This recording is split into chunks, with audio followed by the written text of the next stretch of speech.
Oke, selamat siang semuanya. Kami dari Tata Muda mengucapkan selamat datang dan selamat siang untuk kita semuanya, untuk teman-teman dari seluruh Indonesia yang telah hadir dalam acara webinar Tata Muda Volume 1, Muda Belajar, Muda Merdeka. Pada kesempatan kali ini, perkenalkan, nama saya Inara Pangastuti, dan saat ini saya bertindak sebagai Master of Ceremony dari webinar ini. Untuk teman-teman yang sudah join, kami mengingatkan kembali untuk para peserta untuk mengganti nama di Zoom-nya menjadi nama Street Instansi, supaya kami lebih mudah untuk mengenali teman-teman semua. Dan sebelumnya perlu saya bacakan peraturan webinar kali ini, yaitu yang pertama, peserta diharapkan mematikan kamera dan mikrofon selama webinar berlangsung. Lalu bagi peserta yang ingin bertanya, silahkan nanti bertanya di kolom chat. Lalu bagi para peserta, sekali lagi mohon untuk mengganti nama dengan format nama strip institusi. Dan bagi peserta yang tidak terdaftar, akan kami keluarkan karena mengingat keterbatasan jumlah peserta yang dapat diakomodasi oleh meeting room ini. Terima kasih sekali lagi kami ucapkan untuk teman-teman yang sudah hadir. Dan juga selamat datang untuk para narasumber kita hari ini, dan juga moderator kita yang akan memandu diskusi hari ini. Sebelumnya perlu saya beritahu bahwa acara hari ini tak hanya webinar saja, tapi juga kita akan mengadakan launching program campaign berbagi akses dari Tata Muda. Untuk selanjutnya, kami dari Tata Muda berniat untuk mengenalkan kepada teman-teman mengenai program kampanye yang sedang kami adakan bersama dengan campaign.id.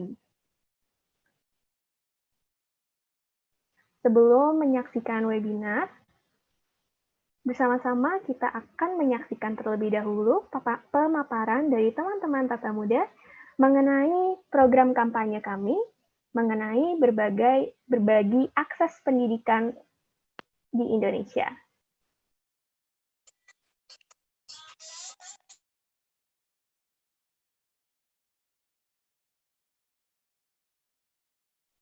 Kepada tim Tata Muda, jika sudah siap, maka kami persilahkan.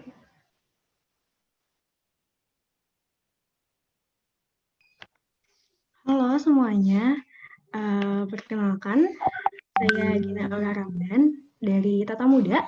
Kali ini akan menjelaskan tentang kampanye kami selama 2 bulan ke depan, tentunya berkaitan dengan webinar kali ini.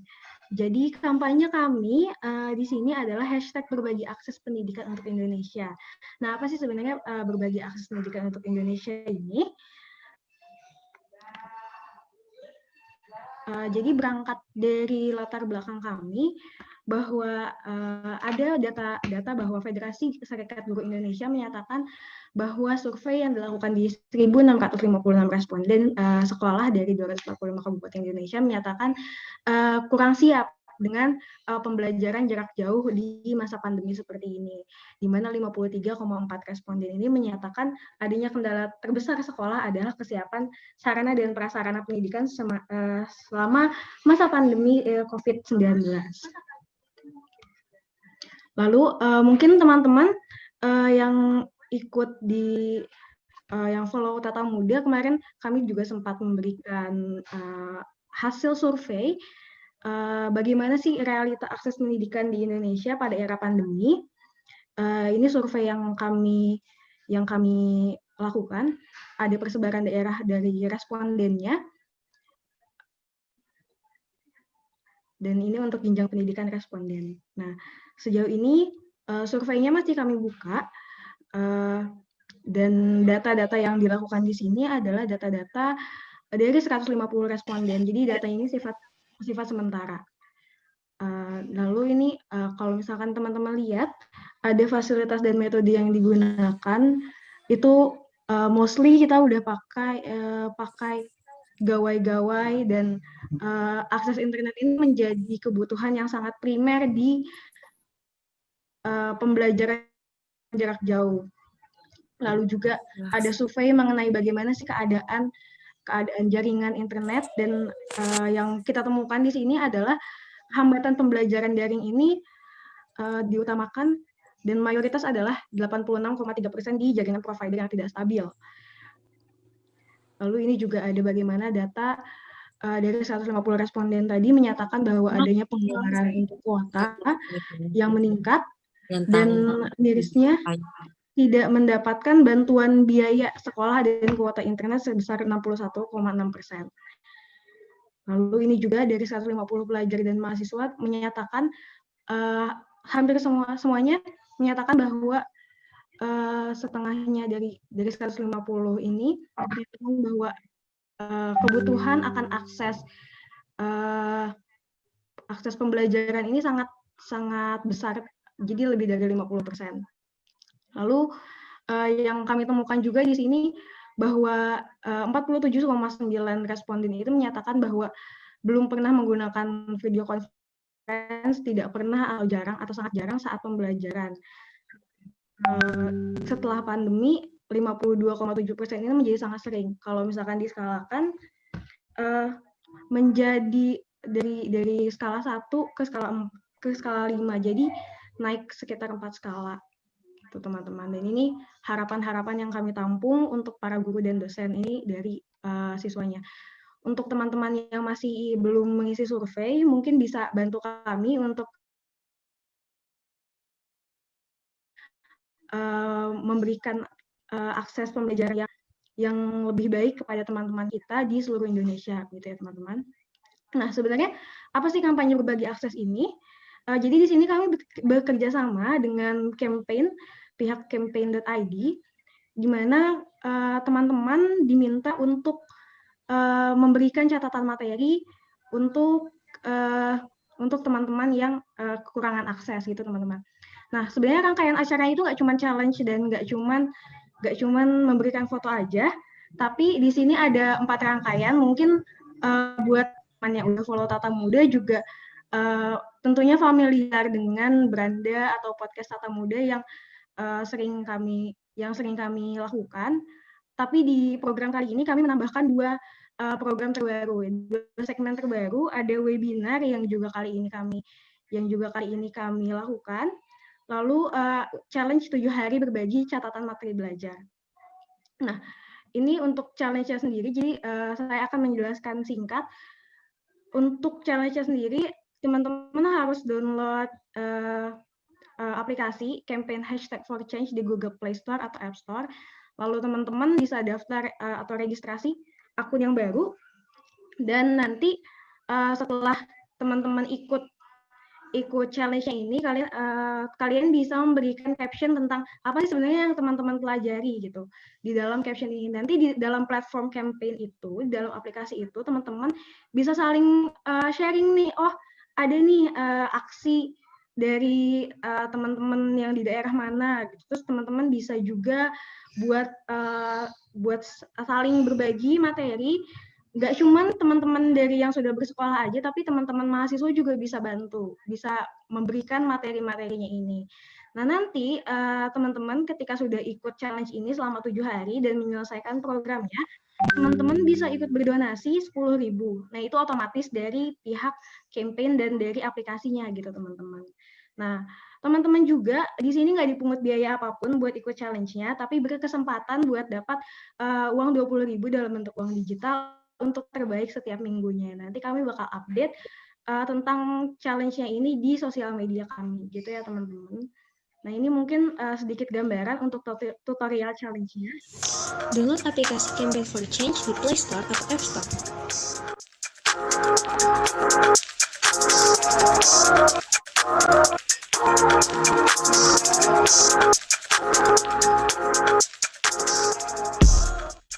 Setelah itu, kamu bisa buka aplikasinya, lalu cari di kolom pencarian #berbagi akses.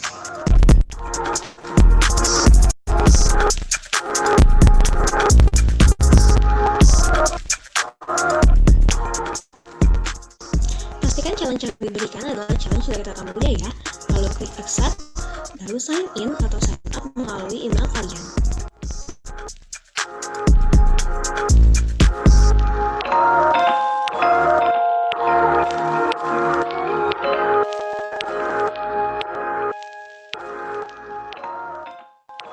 accept, lalu kalian akan dibawa untuk memberikan foto atau catatan materi kalian. Lalu jangan lupa juga tulis keterangan dan cerita kalian mengenai materi yang telah kalian foto. Jangan lupa untuk menyertakan nama kalian dan juga hashtag berbagi akses di setiap cerita kalian. Ikuti challenge-nya selama 7 hari dan dapatkan kesempatan untuk mendapatkan souvenir dari Tata Muda setiap minggunya.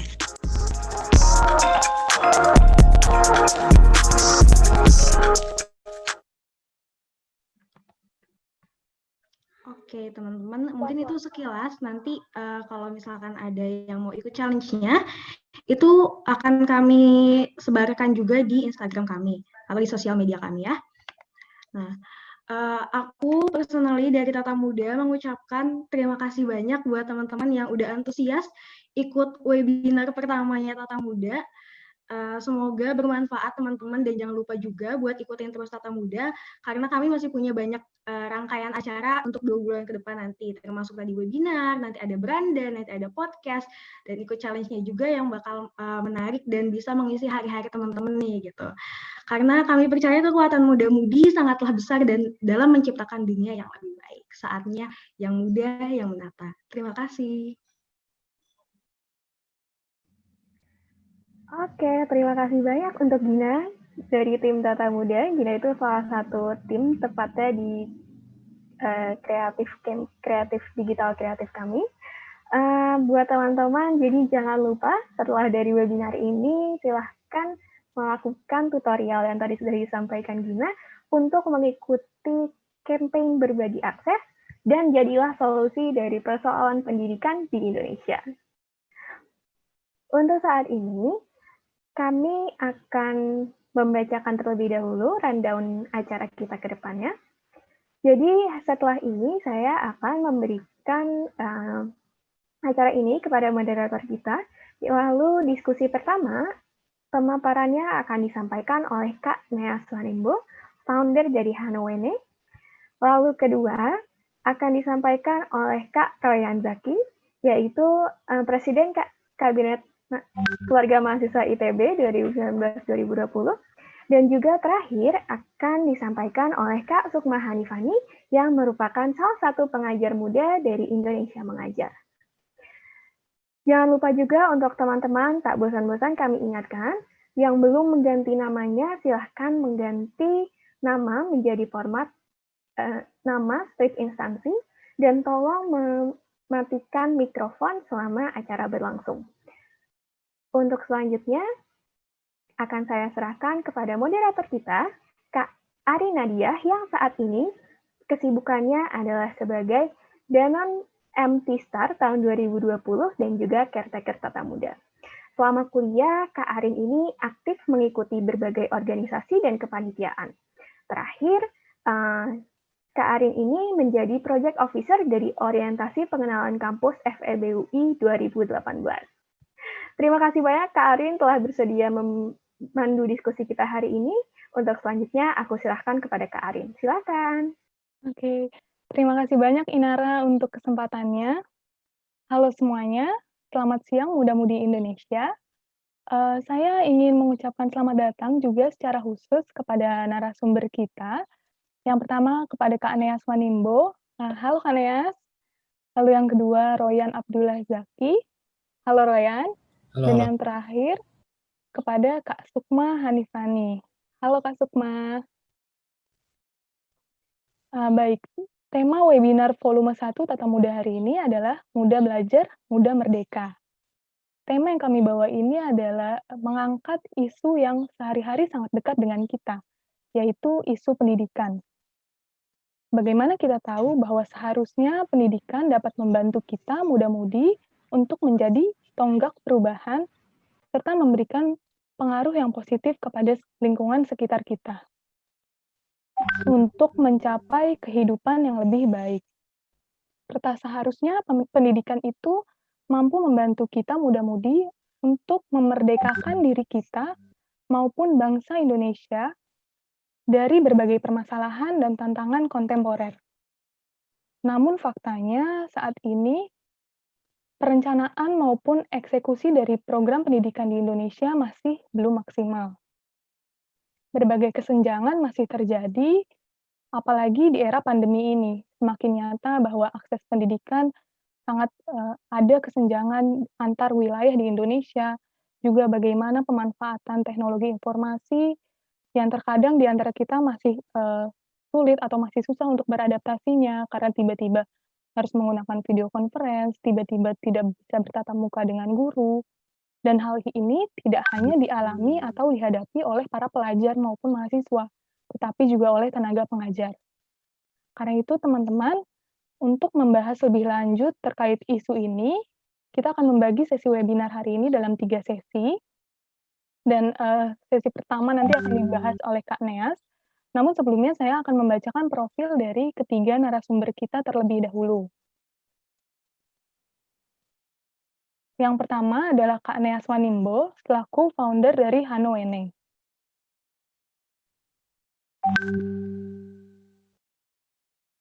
Boleh di next slide-nya? Ya, teman-teman. Jadi Kak Neas ini adalah salah satu lulusan terbaik dari Universitas Santri Abeng pada tahun 2018. Dan kini ia adalah salah satu aktivis pendidikan yang membantu untuk bisa memberikan akses pendidikan kepada adik-adik kita di Papua. Dan Kak Neas memiliki semangat setiap anak harus sekolah, dan dengan semangat itu Kak Neas mendirikan Hanowene, yaitu gerakan yang memfasilitasi keberadaan perpustakaan di Papua untuk bisa meningkatkan tingkat literasi di Papua. Dan saat ini Kak Neas juga aktif menyuarakan tentang pendidikan dan di berbagai kegiatan yang skalanya internasional. Lalu lanjut ke pembicara sesi 2 kita.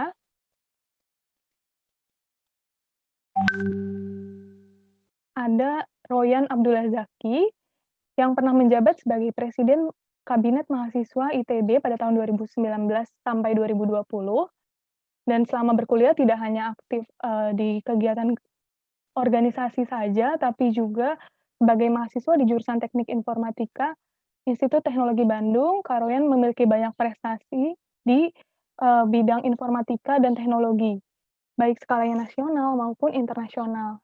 Juga Royan aktif dalam mengikuti organisasi dan berbagai kegiatan sosial. Lalu yang terakhir, pembicara kita adalah salah satu perempuan yang hebat, yaitu Kak Sukma Hanifani, yang merupakan pengajar muda 18 dari program Indonesia Mengajar. Dan dengan menjadi pengajar muda, Kak Sukma ini harus terpisah ratusan kilometer dengan keluarganya demi memberikan perubahan bagi adik-adik kita di daerah 3T. Kak Sukma ditempatkan di Saburai Jua, Tenggara Timur. Kak Sukma yang merupakan lulusan program master di Universitas Gadjah Mada juga aktif di berbagai kegiatan sosial dan pendidikan di Indonesia. Baik teman-teman, tentu mendengar profil dari ketiga pembicara kita tentu menjadi semakin tidak sabar untuk bisa mendengar diskusi terkait isu pendidikan ini, Muda Belajar, Muda Merdeka. Dan untuk masuk ke sesi pertama, kita akan membahas mengenai akses pendidikan di Papua, serta usaha untuk menggapainya. Tentu kita penasaran mengenai bagaimana sebenarnya akses pendidikan teman-teman kita di Papua sana, apa kesulitan yang mereka hadapi, juga bagaimana peran kita sebagai pemuda bisa berperan, bisa membantu pendidikan teman-teman kita. Untuk itu, kita akan mendengarkan pemaparan dari Kak Neas Wanimbo, yang akan memberi pemaparan untuk sesi 1 kita. Kepada Kak Neas, dipersilahkan.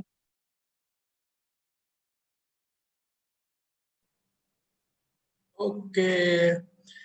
Halo semua, selamat siang. Salam kenal semua. Salam dari Papua buat adik-adik, kakak-kakak, dan saudara-saudara semua di sini.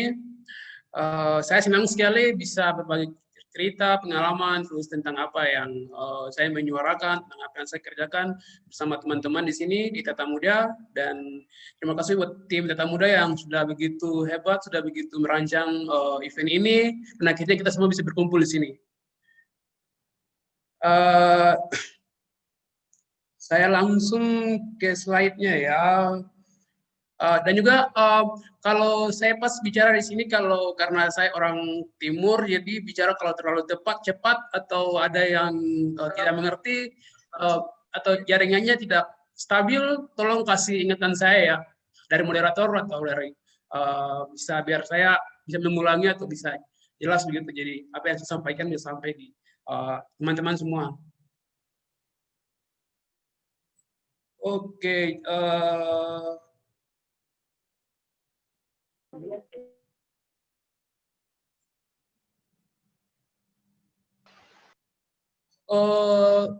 Saya bisa share screen atau dari host yang share screen?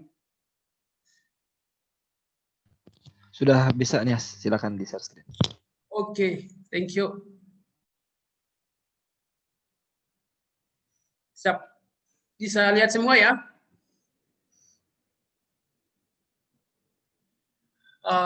Pas kemarin saya dihubungi sama tim dari Tata Muda, terus topiknya muda belajar, muda merdeka begitu, dan saya cepat, waduh, apa yang saya harus bicara nih gitu. Terus sekarang kan Pak Menteri punya program kan Merdeka Belajar kan gitu, jadi terkait dengan masuk programnya Pak Menteri, dan itu yang sangat terkait sekali juga dengan apa yang saya kerjakan juga. Jadi sebentar lagi apa yang saya akan bagi ini, apa yang saya ceritakan di sini terkait dengan apa ya, dari pengalaman saya begitu, apa yang saya kerjakan di Papua, mengapa saya kerjakan itu, terus itu untuk apa seperti itu. Jadi ini memang saya kayak ini berbagai cerita, tapi saya bawa dalam bentuk juga di PowerPoint seperti itu.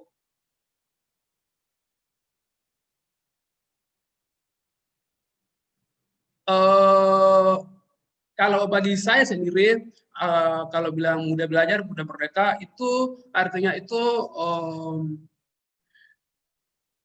karena kita tahu Indonesia ini negara yang sangat besar dan populasi budayanya sangat banyak, bahasanya sangat banyak. Terus jadi kalau bisa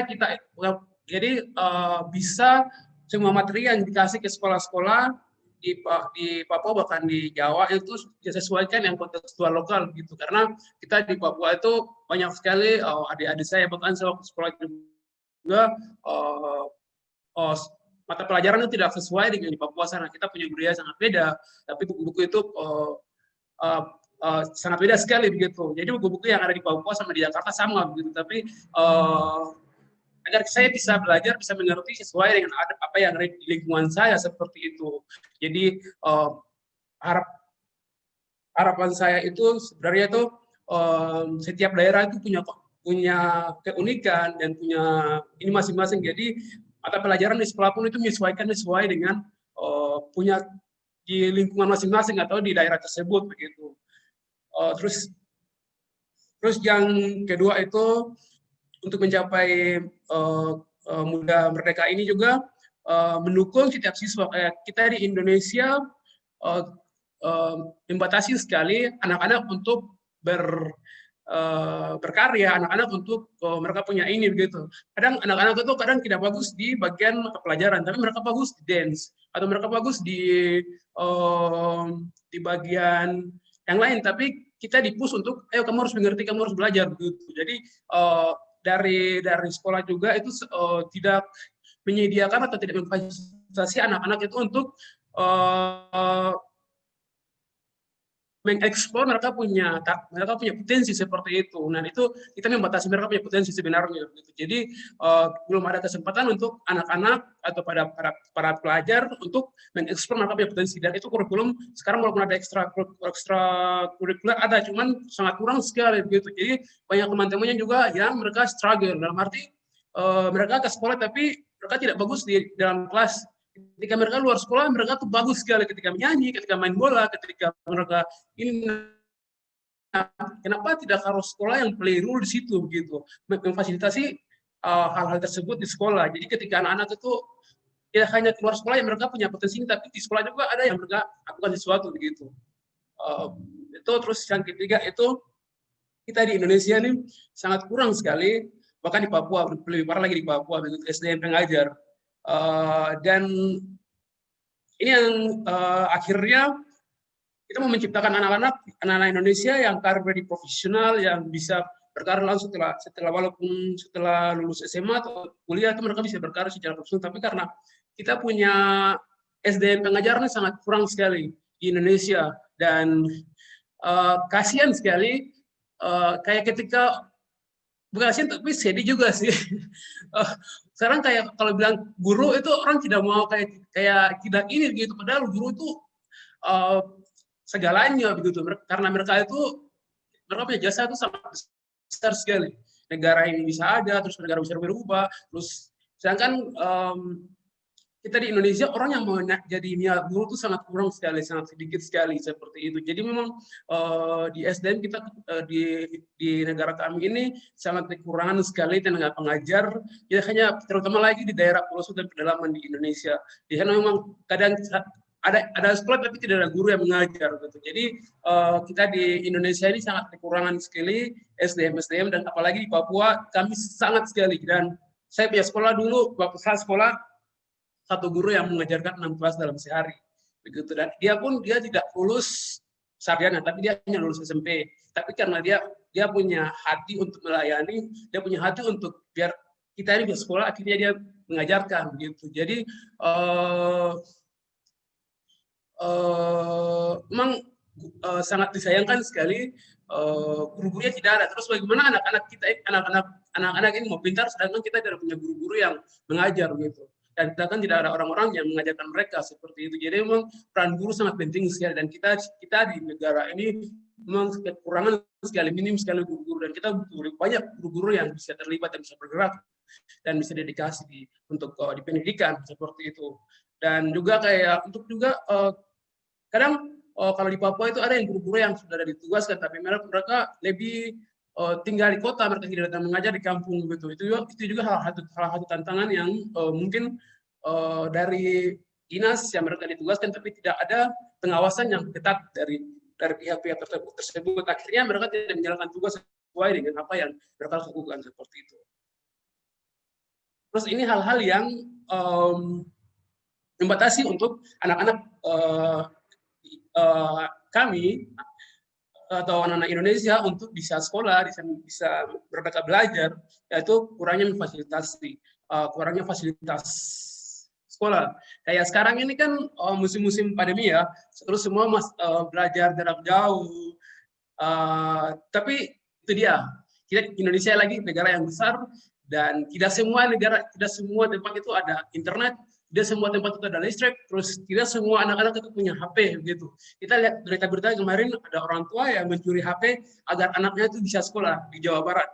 Itu kan sangat miris sekali begitu. Jadi kebutuhan anak, tapi orang tua yang ini curi HP begitu. Terus selesai curi HP, pencuri HP pasti ada kendala lagi untuk beli pulsa, dan itu dia akan mencuri lagi seperti apa gitu kan.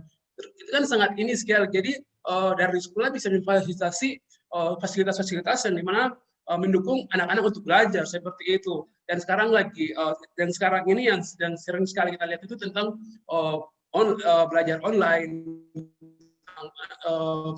Jadi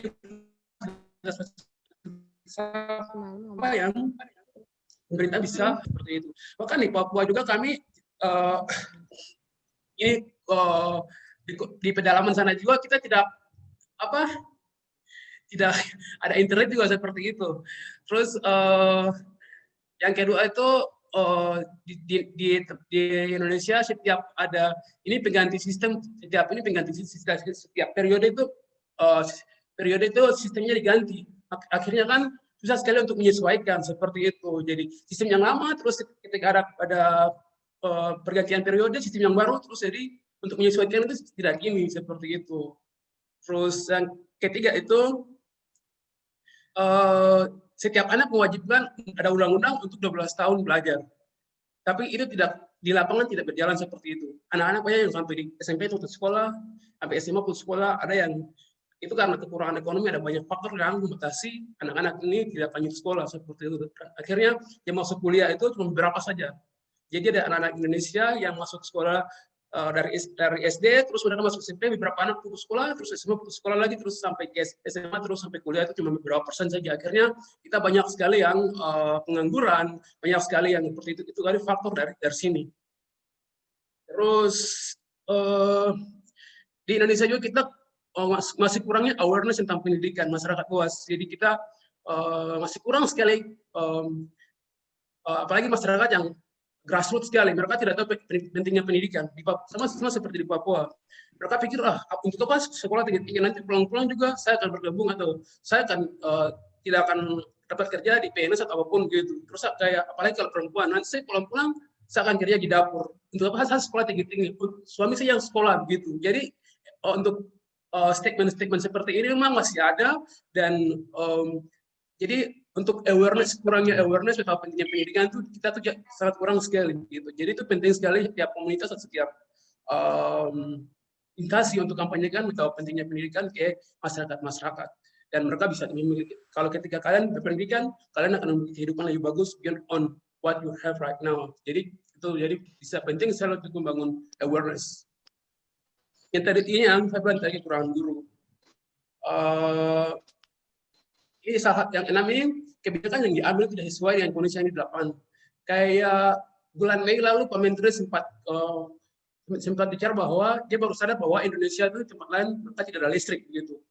Jadi wow, ini kan aneh sekali, hidup di Indonesia tapi tidak tahu di tempat lain itu tidak ada listrik gitu kan. Jadi di sini saya pikir mungkin ada dua menteri begitu yang bisa melihat, ada dua menteri atau menteri yang bisa sudah mengalami pengalaman di bagian pendidikan, di mana memang benar-benar bisa perhatikan daerah-daerah yang sangat menentukan begitu, atau orang-orang yang bisa dibilang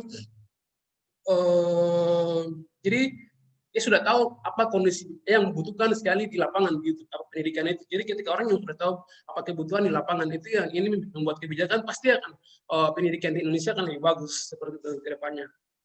Dan terima kasih. Baik, terima kasih banyak Kaneas untuk pemaparannya. Baik teman-teman, jadi dari yang dijelaskan oleh Kak Neas tadi, saya rasa terkait hal-hal yang membatasi pendidikan di Indonesia itu bisa terbagi dalam 3 poin besar. Yang pertama itu dari sistem pendidikannya itu sendiri, atau sistem yang dibuat oleh pemerintah, di mana masih sering terjadi pergantian sistem pendidikan, sehingga mempersulit bagi baik pelajar maupun pengajar untuk menyesuaikan terhadap sistem tersebut. Lalu juga bagaimana sistem yang dibuat itu kadang kurang sesuai dengan apa yang dibutuhkan atau fakta di lapangan yang terjadi di para pelajar dan pengajar. Lalu yang kedua itu dari segi fasilitas dan SDM, di mana masih banyak sekali kekurangan ataupun kesenjangan fasilitas dan akses pendidikan di berbagai wilayah, juga kekurangan SDM terutama guru-guru di wilayah-wilayah tertentu di Indonesia. Nah, yang terakhir itu dari kesadaran dari muda-mudi Indonesia. Terkadang masih banyak dari mereka yang mungkin kurang memahami pentingnya pendidikan, sehingga mereka pun kesulitan untuk memiliki motivasi lebih untuk melanjutkan ke jenjang pendidikan selanjutnya, ataupun dari mereka ada hambatan seperti misalkan faktor ekonomi keluarga dan lain-lain yang memaksa mereka untuk putus sekolah atau putus kuliah.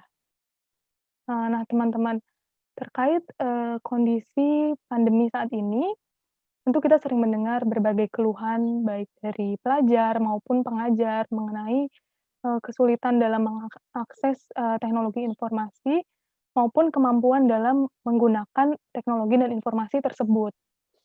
Nah, untuk membahas hal ini lebih lanjut, kita akan masuk ke sesi kedua, teman-teman, yaitu teknologi dalam akses pendidikan, kemudahan atau kesulitan. Langsung saja kita akan masuk ke sesi kedua ini bersama Kak Royan Abdullah Zaki. Royan, waktu dan tempatnya dipersilahkan.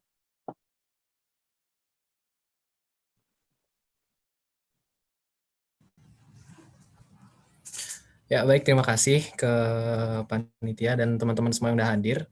Aku bakalan sedikit presentasi soal apa sih sebenarnya kira-kira cara pandang kita tentang teknologi di masa pandemi ini, dan sebenarnya dia tuh menjadi masalah atau bisa menjadi solusi gitu.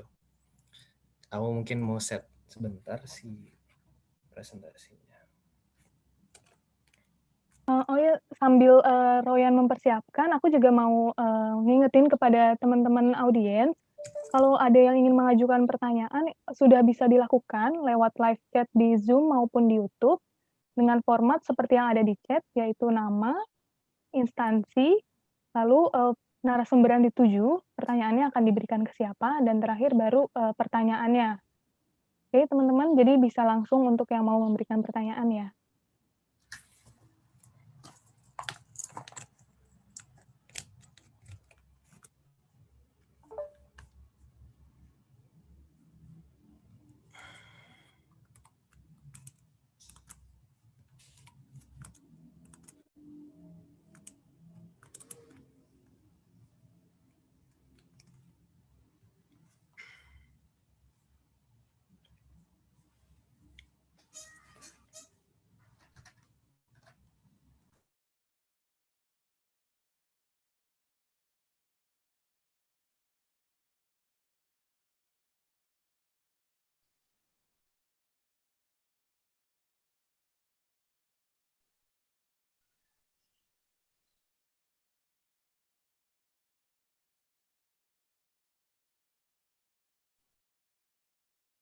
Kak Royan sepertinya masih di mute ya, jadi suaranya belum terdengar. Oh ya, halo, udah masuk Oke, ya? iya masuk. Sip. Makasih banyak buat teman-teman panitia semua yang udah menyediakan waktunya, dan buat teman-teman yang udah datang hari ini. Hari ini, oh ya, kenalin lagi, nama aku Royan, dan aku pengen sedikit sharing ya soal beberapa pemikiran dan apa sih kiranya teknologi-teknologi yang bisa membantu kita di kondisi pendidikan yang saat ini gitu. Pertama, pendidikan dan teknologi. Ada apa sih dengan pendidikan dan teknologi hari ini? Seperti yang kita tahu, di mana-mana rame beritanya soal bagaimana kondisi pendidikan jarak jauh, pembelajaran jarak jauh yang banyak sekali meresahkan gitu ya, banyak sekali orang tua yang kemudian mengeluhkan kondisi siswa-siswa yang tidak bisa belajar dengan efektif dan lain sebagainya gitu. Bahkan di daerah saya sendiri di Bogor gitu ya, yang terhitung mungkin sudah kota gitu, masalah-masalah itu pun muncul gitu, kayak misalkan di salah satu kecamatannya beberapa masyarakat dan guru yang nggak bisa menyelenggarakan pembelajaran di sekolah, tapi juga nggak punya kuota dan lain sebagainya, akhirnya harus terpaksa menyelenggarakan pendidikannya di rumah gurunya gitu. Yang mana ngajarnya itu akhirnya jadi 10 orang gitu. Dan jelas itu kan nggak efektif gitu. Akhirnya udah sekolahnya ditiadakan di kampus, di sekolahnya itu sendiri, dan akhirnya kegiatan belajarnya dipecah 10-10 untuk tetap menjaga protokol gitu supaya nggak terlalu ramai. Tapi apa sih akhirnya yang harus kita lihat? Kenapa sih kok akhirnya si teknologi ini jadi menghambat seperti itu? Dan mungkin di sini aku pengen ngajak kita semua buat melihat bahwa memang pada dasarnya di kondisi pandemi ini kita belum pernah menghadapinya. Kondisi pandemi ini adalah kondisi baru yang mana emang beda dari yang sebelum-sebelum ini gitu. Sebelumnya saat kita belajar di sekolah, belajar masuk kelas, dan sering ketemu guru, sering ketemu dosen, itu adalah momen-momen yang normal gitu ya, kondisi-kondisi yang biasa. Tapi di saat sekarang kondisinya lagi luar biasa, akhirnya segala hal jadi nggak bisa berjalan gitu. Dan salah satu yang perlu untuk kita lihat adalah ketika memang pendidikan jarak jauh ini harus dilaksanakan, tanpa adanya teknologi rasanya itu bahkan hampir nggak mungkin dilakukan sama sekali gitu. Masa iya kita gimana caranya kita buat berhubungan sama guru-guru kita, sama kelas-kelas kita, yang mana sebelum-sebelumnya ini emang harus tatap muka langsung. Masa iya kita teleponan, masa iya kita SMS-an gitu. Kan itu nggak mungkin. Tapi dengan adanya teknologi ternyata itu sedikit mengurangi ketidakmampuan kita untuk belajar sama sekali gitu. Jadi akhirnya si teknologi ini justru menjadi sebuah solusi di kondisi sekarang. Dia bisa menjadi sesuatu yang memampukan kita untuk belajar meskipun tidak efektif kayak gitu. Dan lebihnya lagi adalah ya tanpa adanya internet, tanpa adanya misalkan platform-platform untuk online gitu ya, kayak misalkan ada Google Meet, ada Zoom dan lain sebagainya, ternyata kita mungkin malah nggak akan bisa belajar sama sekali gitu. Jadi itu adalah beberapa hal yang akhirnya perlu menjadi perspektif lain ya dari kondisi pandemi sekarang ini. Kita tahu dengan adanya internet, kita akhirnya bisa mengakses banyak website-website layanan-layanan seperti Zoom, Google Meet, dan lain sebagainya. Ada juga massive open online course ya, yang teman-teman juga mungkin banyak yang ikutin. Kalau di luar ada Coursera, edX, ada Khan Academy. Kalau di kita mungkin beberapa ada Ruang Guru, kemudian ada Zenius dan lain sebagainya. Nah, justru sebenarnya hal-hal itu menjadi sesuatu yang akhirnya lumrah gitu di kondisi sekarang. Ya, tapi pertanyaannya sekarang adalah yang punya akses terhadap teknologi-teknologi itu siapa? Pada akhirnya akses pendidikan dan akses terhadap teknologi tadi jadinya terbatas. Nggak semua bisa mengakses teknologi tersebut. Pun menjadi sebuah catatan juga nggak semua mampu untuk menggunakan teknologi itu dengan sepenuhnya, dengan sebaik-baiknya.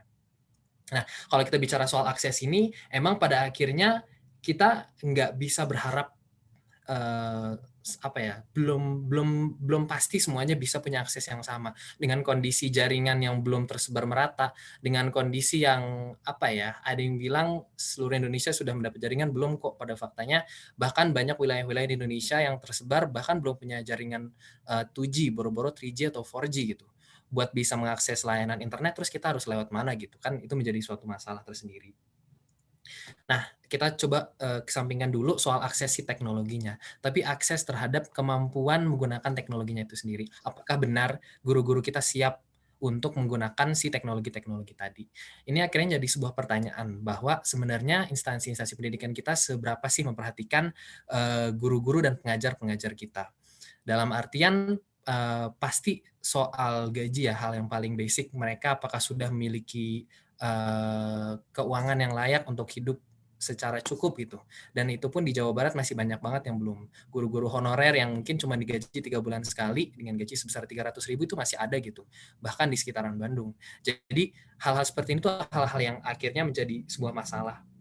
Tapi balik lagi soal teknologi tadi, akhirnya memang kita di kondisi sekarang terpaksa untuk beradaptasi. Kita sekarang ditantang oleh kondisi untuk benar-benar mengejar adaptabilitas gitu. Kita mampu nggak sih untuk pakai alat-alat ini? Guru-guru yang lebih tua tentu bakalan lebih susah lagi gitu, karena sebelum-sebelumnya mereka belum pernah mengalami hal seperti ini. Tapi akhirnya di sini kita melihat bahwa memang perspektifnya bukan teknologi yang memundurkan si pendidikannya, tapi memang adaptabilitas kita yang perlu ditingkatkan gitu. Dan itu memang susah banget. Itu harus jadi sesuatu yang memang kita perjuangin bareng-bareng gitu. Mudah-mudahan dari campaign-campaign yang ada di sini, teman-teman yang punya lingkungan-lingkungan di sekitar, teman-teman yang aktif juga menghidupi gerakan-gerakan pendidikan di daerahnya, justru ayo kita bareng-bareng kawal gitu. Ayo kita bantu si guru-guru ini untuk lebih adaptable dengan si teknologi yang ada. Pertanyaan lain buat teman-teman mahasiswa, teman-teman di sekolah juga pasti ngerasain ada kondisi-kondisi kehabisan dan kesulitan kuota. Itu menjadi satu hal yang lagi-lagi harus kita pertanyakan gitu. Sebenarnya si operasional pendidikan ini siapa sih yang harusnya menanggung? Akhirnya gimana sih cara kita buat nge-solve ini bareng-bareng? Dari perspektif kita sebagai orang yang butuh si kuotanya, kita mempertanyakan gimana sih mungkin operasional yang sebelumnya dipakai buat listrik, yang sebelumnya dipakai buat praktik lapangan yang udah di-cancel semua misalkan, kenapa nggak bisa dialokasikan? Kita harus bisa juga kritis gitu melihat sebenarnya kemana akhirnya uang ini. Apakah masalahnya memang uangnya nggak ada, atau masalahnya memang pengelolaan uangnya dan karena terdisrupt, mereka belum biasa untuk memindah anggarkan gitu yang sebelumnya. Nah itu kita harus juga kritis mengawal itu. Tapi di satu sisi pun barangkali memang uangnya terbatas gitu. Memang nggak ada lagi anggaran yang bisa dipakai karena udah habis. Dan di situ akhirnya butuh keterbukaan. Di sini kita dipaksa untuk berisik gitu ya, karena kondisi kita terusik. Dan di satu sisi para penyelenggara yang semakin tertekan pun harus berani untuk terbuka gitu. Di kondisi sekarang kita harus ngadepin ini bareng-bareng sebagai satu komunitas, sebagai orang-orang yang emang ngejalan ini bareng-bareng gitu. Ya udah, kalau emang ada masalah, hadapin masalah ini bareng-bareng. Beberapa solusi-solusi yang sempat dibuat juga kayak di TVRI akhirnya ditayangkan ya, program belajar dari rumah, itu sebuah etiket yang baik juga. Beberapa gerakan-gerakan atau orang-orang di sekolah-sekolah pun udah ada yang coba make walkie-talkie gitu ya, untuk nggak lagi pakai pulsa. Ya, jadi gurunya nanti ngomong pakai satu HT, terus nanti anak-anaknya di rumah atau di mana akan mendengarkan sambil membuka buku. Atau beberapa gerakan-gerakan kayak misalkan sekolahmu ini adalah sebuah gerakan dari guru-guru di Jakarta yang mereka coba nih ngumpulin materi-materi yang mereka ajarkan agar bisa disebarkan. Di sini poinnya adalah guru-guru yang mungkin kreatif dan punya waktu luang lebih, mereka taruhlah si knowledge dan wawasan-wawasan mereka di platform-platform kayak begini. Kemudian ada juga yang tahulah Coursera. Tapi sebenarnya kalau Coursera ini saya melihat bahwa salah satu gap terbesar ya dalam menghadirkan Coursera di Indonesia adalah ya pada akhirnya dia pakai bahasa Inggris gitu. Sebuah gap yang umum banget di mana-mana, bahkan di sekolah-sekolah di daerah-daerah di Jawa Barat gitu, di saat mereka terbiasa berbahasa Sunda misalkan dan mereka dihadapkan pada pembelajaran yang materinya bahasa Inggris ya udah nggak bisa gitu. Nah justru di sini pun teman-teman bisa banget untuk menghidupi wadah-wadah teknologi kayak gini untuk ngisi, ayo bikin materi pakai bahasa Sunda, ayo ngisi materi pakai bahasa daerah kalian, ayo ngisi materi pakai bahasa Indonesia, dan itu akan memperluas wawasan-wawasan kita. Nah, sekarang aku pengen ngangkat sebuah konsep di mana pendidikan itu nggak akan lepas dari komunitasnya. Dan komunitas itu akhirnya lah yang mempergunakan teknologi itu. Ya, pendidikan nggak akan lepas dari komunitasnya, dan akhirnya si komunitas inilah yang akan mempergunakan teknologi itu. Bagaimana komunitas ini bertumbuh dan belajar bersama dengan teknologi yang paling sesuai dengannya. Aku sedikit bakal cerita, ya mungkin kalau teman-teman yang suka ngelakuin bakti sosial, ini salah satu kegiatan yang sempat dilakuin pas dulu aku tingkat 1, ya ngebikin ngebuka akses jalan ke desa-desa terpencil, kemudian kita bikin sebuah perpustakaan lokal gitu ya. Ini kalau di sebelah kiri, anak-anak tuh pada ngeliatin roket air yang lagi diterbangin, yang cuma dibikin pakai botol bekas sama sendal. Tapi akhirnya kita akan menghadirkan gitu sebuah rasa ingin tahu dan belajar di daerah-daerah. Nah, tadi bicara soal banyak sekali wadah-wadah online course yang bisa dibuka, pada akhirnya kan kita bisa bilang kalau nggak semua daerah tuh punya gitu, nggak punya internet, nggak punya kuota. Dan jadi salah satu poin penting, gimana cara kita juga bisa nih ngegerakin distribusi bahan-bahan ajar itu ke daerah gitu. Kalau sebelumnya ini bentuknya adalah buku-buku yang hard gitu ya, mungkin cara yang lebih mudah adalah bisa misalkan menghadirkan laptop, menghadirkan proyektor, terus adainlah si bahan-bahan ajar ini gitu supaya di desa bisa belajar. Pastinya nggak akan semuanya bisa ya nerapin solusi ini, tapi beberapa dan mungkin nggak sedikit bisa coba pakai solusi-solusi kayak gini. Kita sebar pakai flash disk, kita sebar pakai CD kayak gitu. Ada juga sebuah inisiatif ya yang dilakuin sama Pak Ono Purbo. Beliau mengangkat sebuah platform namanya e-learning rakyat. E-learning rakyat ini mewadahi banyak banget bahan-bahan ajar yang udah dikumpulkan jadi satu website, dan dia bisa jadi kayak semacam Google Classroom. Di situ guru-guru bisa coba ngebikin kayak kelas-kelas, kemudian bisa ngajar, dan bahan ajarnya juga udah banyak yang disediakan di situ. Mulai dari pembelajaran pemrograman, pembelajaran jaringan, sampai ke pembelajaran yang umum kayak pelajaran agama Islam, pelajaran kewarganegaraan, dan lain sebagainya. Dan inilah seharusnya bahan-bahan ajar yang kita sebarkan. Kita sebarkan dan kita ajarkan lagi kepada komunitas gimana sih cara makainya. Kayak gitu. Di sini aku juga pengen ngasih sebuah contoh teknologi komunitas yang diadakan. Jadi building and running community cellular networks with OpenBTS. OpenBTS adalah sebuah teknologi yang mana mereka bisa ngebuat BTS lokal. Sebelumnya kalau kita pakai BTS itu harus pakai provider, harus bayar pulsa dan lain-lain.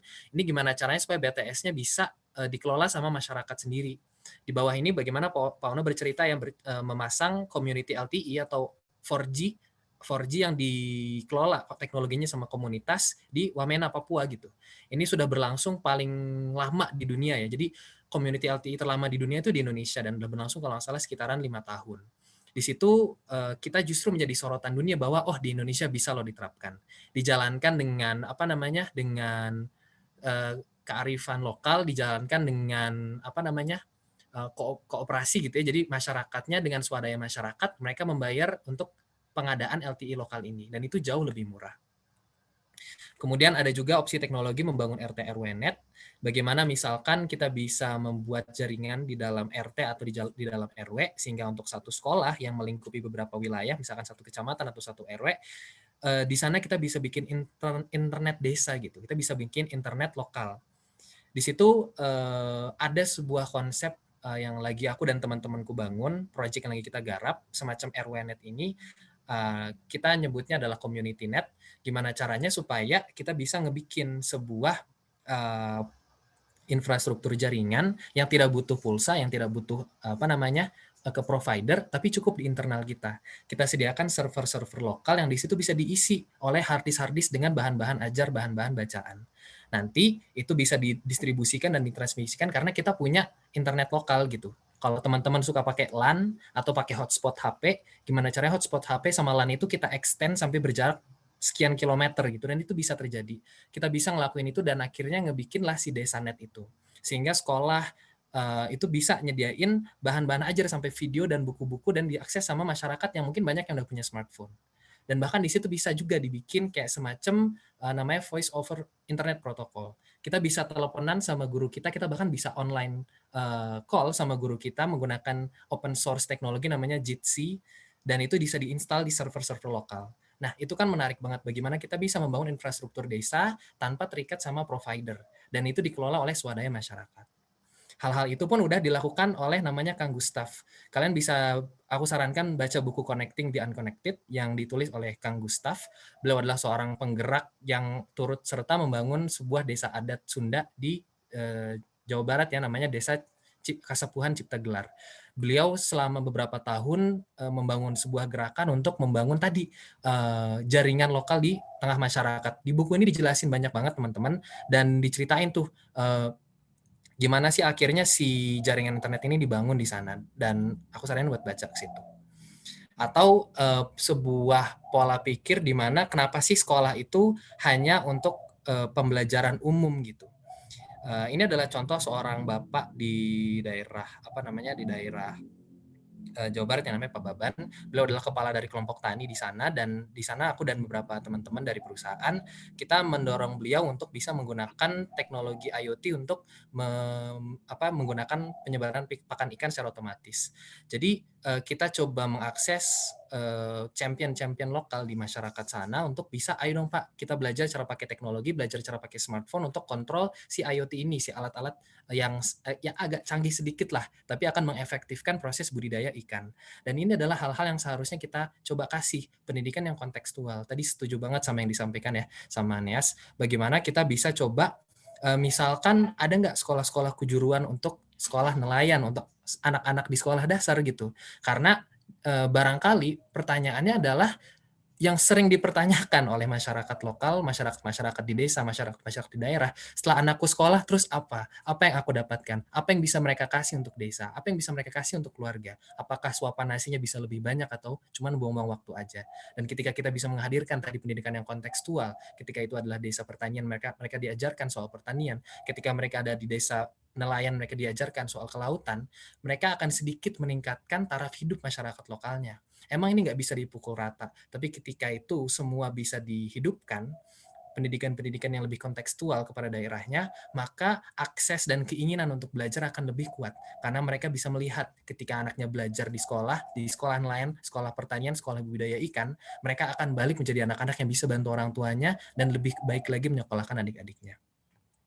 Tentunya semua itu nggak bisa dilakukan sendirian, semua butuh saling kolaborasi, dan harapannya semua teman-teman di sini bisa jadi bagian dari gerakan ini. Ayo kita hidupkan gerakan community internet, ayo kita hidupkan gerakan pendidikan-pendidikan kontekstual di desa-desa kita. Terima kasih teman-teman semua.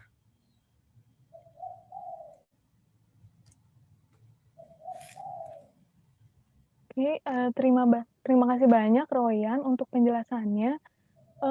Banyak pengetahuan baru yang saya yakin saya dan teman-teman di sini dapatkan dari pemaparan Royan, terutama terkait berbagai fasilitas teknologi maupun program-program yang ternyata kita sudah miliki, tapi mungkin masih belum banyak dari kita yang mengetahui tentang program itu.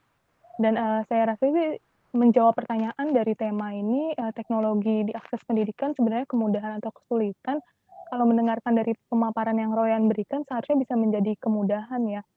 Walaupun mungkin kita selama ini banyak dengarnya keluhan-keluhan di sekitar kita, kayak misalnya ini kenapa jaringannya jelek, atau karena sekolah online jadinya susah memahami pelajaran. Tapi ternyata kalau misalnya kita mencari tahu, sebenarnya sudah banyak solusi yang teman-teman kita ciptakan atau buat yang mungkin kita sendiri aja yang belum dengar dan kalau kita bisa memanfaatkan itu seharusnya teknologi pendidikan ini bisa membantu proses belajar mengajar kita.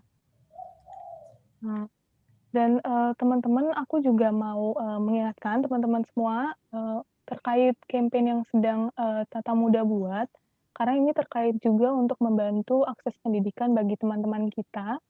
Jadi jangan lupa untuk mendownload aplikasi campaign.id dan search Tata Muda, terus dari situ teman-teman ikuti challenge-nya, karena itu akan sangat membantu bagi teman-teman kita.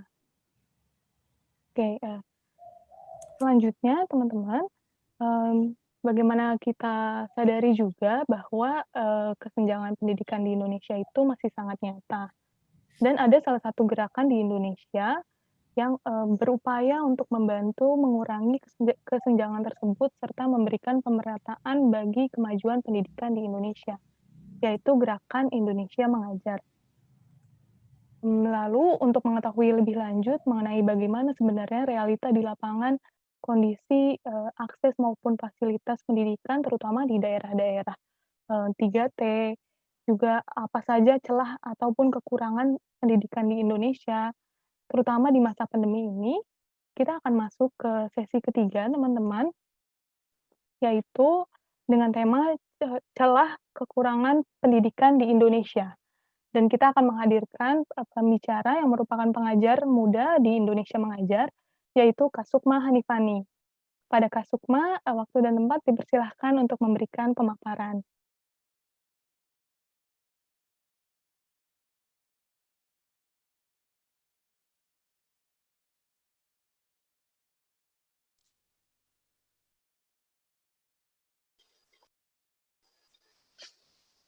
Oke, terima kasih Kak Arin untuk kesempatannya. Terima kasih juga teman-teman yang sudah bergabung.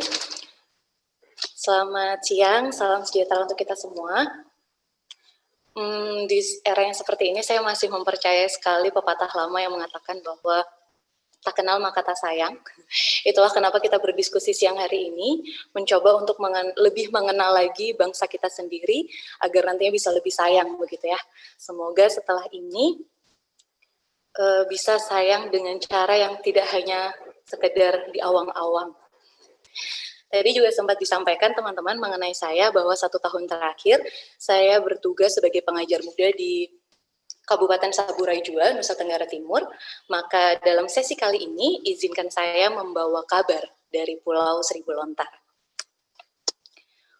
Kabupaten Saburai Jua merupakan pemekaran dari Kabupaten Kupang sejak tahun 2008. Untuk sampai di kabupaten ini, kita bisa melalui jalur laut atau juga jalur udara, di mana ketika kita menggunakan jalur udara ini butuh waktu sekitar 1 jam. Sementara untuk jalur laut mungkin bisa sekitar 10-12 jam untuk bisa sampai di kabupaten ini. Kabupaten ini terdiri dari 3 pulau, tapi hanya 2 pulau yang berpenduduk, yaitu Pulau Sabu dan Pulau Raijua. Kalau secara ini ya, gambar yang saya tampilkan di layar teman-teman pada kali ini adalah tampilan salah satu bagian selatan Pulau Sabu. Tempat saya bertugas, lebih tepatnya di Kecamatan Halapaji. Kecamatan Sabuliae, Desa Halapaji. Ini kondisi desa ketika memasuki bulan Desember. Dan ini akan menjadi jauh lebih kering lagi ketika nanti sudah masuk di bulan 10 atau bulan 11.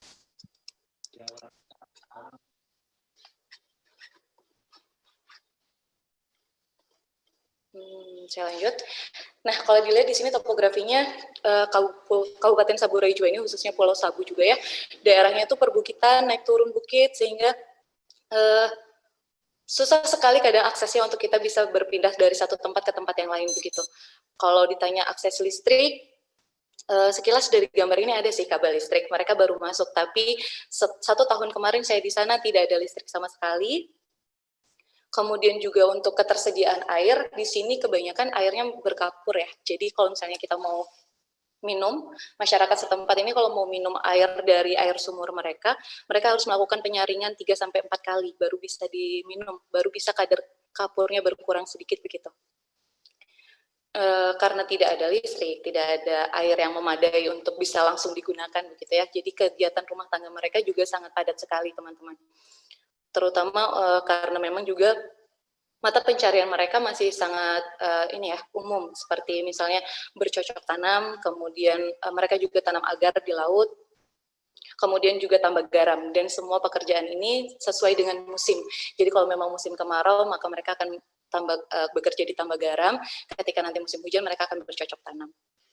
Kegiatan rumah tangga mereka sangat padat. Ketika pagi mereka harus mengambil air dulu, pikul air, di mana sumber airnya belum tentu ada di dekat mereka. Biasanya ketika rumah mereka ada di daerah perbukitan ini, sumber air mereka mungkin radius 100 meter paling dekat. Jadi untuk mereka lakukan kegiatan masalah air ini, mereka butuh waktu yang cukup lama. Kemudian masak masih menggunakan kayu api, dan juga mengerjakan pekerjaan-pekerjaan lain, termasuk juga masalah ternak. Masalah ternak di sini lengkap loh teman-teman. Jadi semua binatang ternak ada di pulau ini, mulai dari yang kaki 2 sampai kaki 4, dari yang bertanduk sampai tidak bertanduk. Tapi ya oke, kita tidak sedang membahas peternakan ya, kita sedang membahas pendidikan. Jadi saya kembali lagi. Kalau melihat ini, saya selalu bertanya kenapa ya anak-anak itu mau sekolah? Karena teman-teman, walaupun anak-anak ini mereka harus melalui perjalanan yang cukup jauh untuk bisa sampai ke sekolah mereka dari rumahnya, harus naik turun bukit dulu, kemudian harus melewati 1 atau sampai 2 desa baru mereka bisa tiba di sekolah. Mereka nyatanya setiap pagi masih datang loh ke sekolah sebelum masa pandemi ya tentunya. Mereka tetap datang, mereka tetap belajar dengan semangatnya, mereka masih tetap dengan cerianya ketika waktunya bermain, ketika sudah diajak bermain di luar kelas, belajar di luar kelas, mereka tetap sesemangat itu, tetap seceria itu. Saya sering bertanya-tanya, kenapa mereka mau ya? Gitu. Padahal fasilitas ya terbatas sekali tentu ya, ini bisa dilihat sangat terbatas ke kondisinya. Tapi semangat mereka luar biasa sekali, mereka selalu mau untuk mengenal hal-hal baru, melihat ada belajar apa di kelas ini, belajar apa di kelas itu gitu. Jadi ketika ini, di foto ini saya sedang mengajar di kelas 1, tapi yang di pintu itu anak-anak kelas 4, kelas 5, kelas 6, mereka mau sama-sama tahu ada apa ya di kelas sebelah. Rasa penasaran mereka tinggi sekali. Ini juga. Saya sedang mengajar di kelas 6 dan anak kelas 1, kelas 2, mereka ini seharusnya sudah pulang, tapi ya mereka masih standby di sekolah melihat walaupun harus berdiri berdesakan di depan pintu seperti itu. Ketika sore pun seringkali mereka masih datang ke tempat saya untuk belajar. Minta diajak main, minta diajak belajar, minta diajak baca buku, segala macam. Semangatnya besar sekali. Nah, salah satunya ini, namanya Nindi. Dia adalah salah satu anak yang kami ikut sertakan dalam Olimpiade Nasional. Untuk pertama kalinya sekolah kami ikut Olimpiade Nasional. Anak ini kami persiapkan sama-sama dengan guru-guru, dengan beberapa anak lainnya. Kami persiapkan untuk belajar sama-sama, belajar mengerjakan bagaimana caranya mengisi lembar jawaban LJK, bagaimana caranya mengerjakan latihan-latihan soal dari soal-soal Olimpiade sebelumnya, gitu. Yang kami coba cari dari sumber-sumber yang ada ya. Nah, suatu ketika setelah Nindi ini ikut Olimpiade, beberapa hari kemudian dia datang ke tempat saya suatu sore. Minta belajar seperti biasa. Jadi, Nindi, mari kita kerjakan soal Olimpiade kemarin. Coba Nindi kerjakan, mirip seperti ini dikerjakan di tempat Olimpiade kemarin, nanti kita coba lihat. Karena saya juga penasaran, kira-kira anak ini bisa nggak sih? Kira-kira anak ini dapat berapa ya? Gitu. Dia mengerjakan teman-teman, seingatnya dia, semampunya dia. Sampai akhirnya kami koreksi bersama. Kami coba bahas satu-satu step soal. Sampai di satu pertanyaan, dia bertanya. Ada pertanyaan di situ, soalnya itu adalah beberapa gambar. Nindi ini anak kelas 2 SD. Jadi soal-soal di Olimpiade itu masih banyak yang menggunakan gambar. Nah, di situ ada pertanyaan, manakah makanan di bawah ini yang bernama keju? Sesederhana itu. Tapi tahu teman-teman apa yang dikatakan ini kepada saya? Ibu, apa keju itu? Kita tahu keju nah. Ibu, keju itu apa? Saya tidak pernah tahu itu keju apa. Di situ saya kaget teman-teman karena oh iya ya, kadang akhirnya orang-orang di sini, kadang kita akan ada di masa yang bukan karena kita tidak mau melakukan sesuatu, bukan karena kita tidak bisa, tapi karena kita tidak tahu. Gitu. Di tempat kami yang tidak ada listrik, tidak ada air bersih, tanpa harus disaring ya. untuk tahu sebuah bentuk keju yang ada mozzarella melting dan lain sebagainya itu masih hal yang rumit gitu ternyata untuk kami. Kami tidak tahu. Tapi kami mau tahu, itulah akhirnya kenapa si Nindi bertanya, keju itu apa Ibu Betason tahu? Nah, itu sih. Terus akhirnya saya jadi berpikir, kadang memang kita ada di situasi yang bukan karena kita tidak mau untuk melakukan hal-hal tertentu, tapi ya karena kadang memang kita tidak tahu gitu. Itu juga yang semakin kuat ada di benak saya, pemahaman bahwa kadang kita bukan tidak mau, tapi tidak tahu ketika masa pandemi datang. Masa pandemi datang, sekolah kami sepi sekali. Di awal-awal ketika pemerintah pusat meminta anak-anak untuk belajar di rumah, kami sampaikan kepada anak-anak kami. Anak-anak belajar di rumah ya, waktu itu hanya diberi waktu 2 minggu yang pertama. Benar, anak-anak akan kembali ke rumah. Tapi mereka tidak tahu konsep belajar di rumah itu yang seperti apa, Ibu. Jadi akhirnya mereka di rumah, ya pekerjaan mereka akan kembali melakukan pekerjaan-pekerjaan rumah tangga.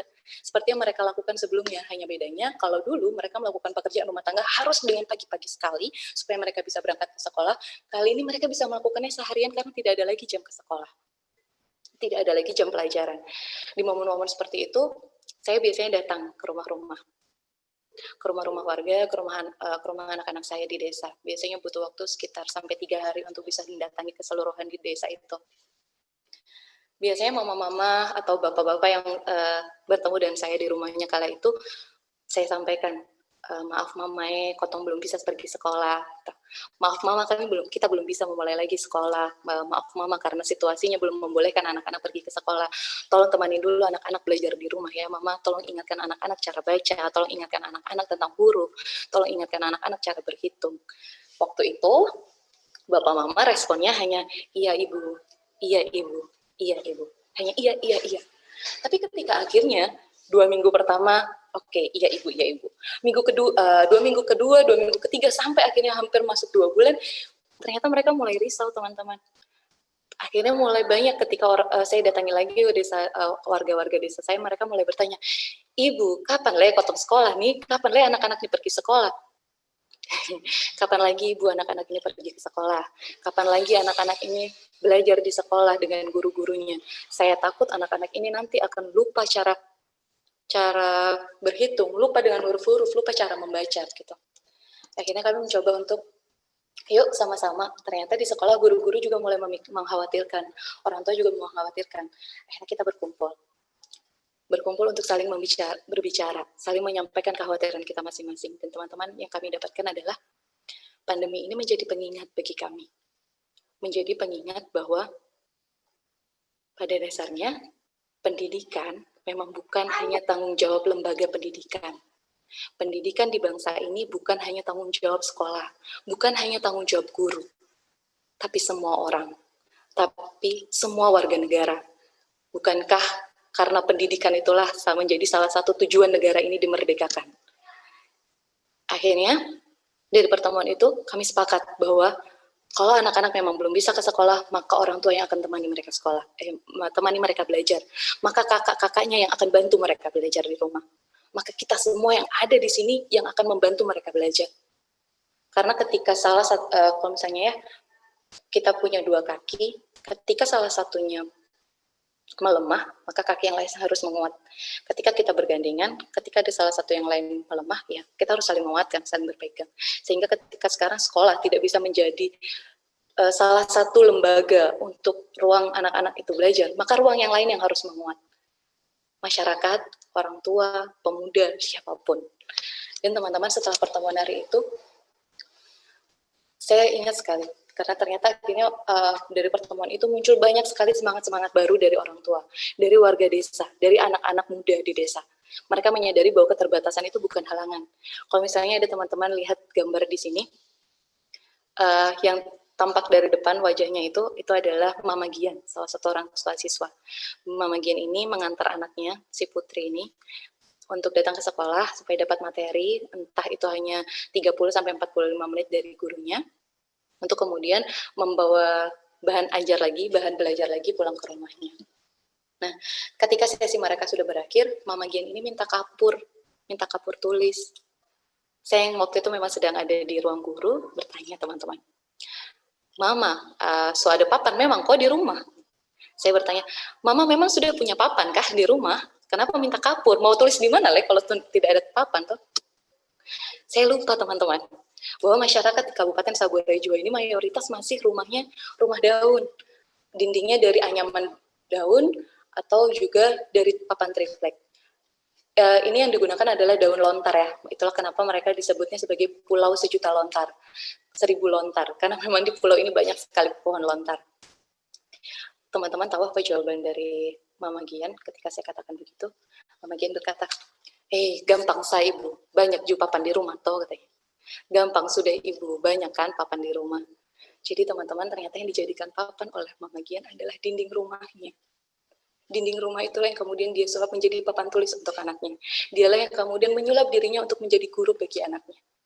Karena itu tadi, pandemi ini bukan sekedar penghalang, memang dia hal baru bagi kita, tapi dia adalah pengingat bagi kita bahwa pendidikan tidak hanya kewajiban bagi lembaga formal, bagi lembaga pendidikan, tapi bagi kita semua, siapapun.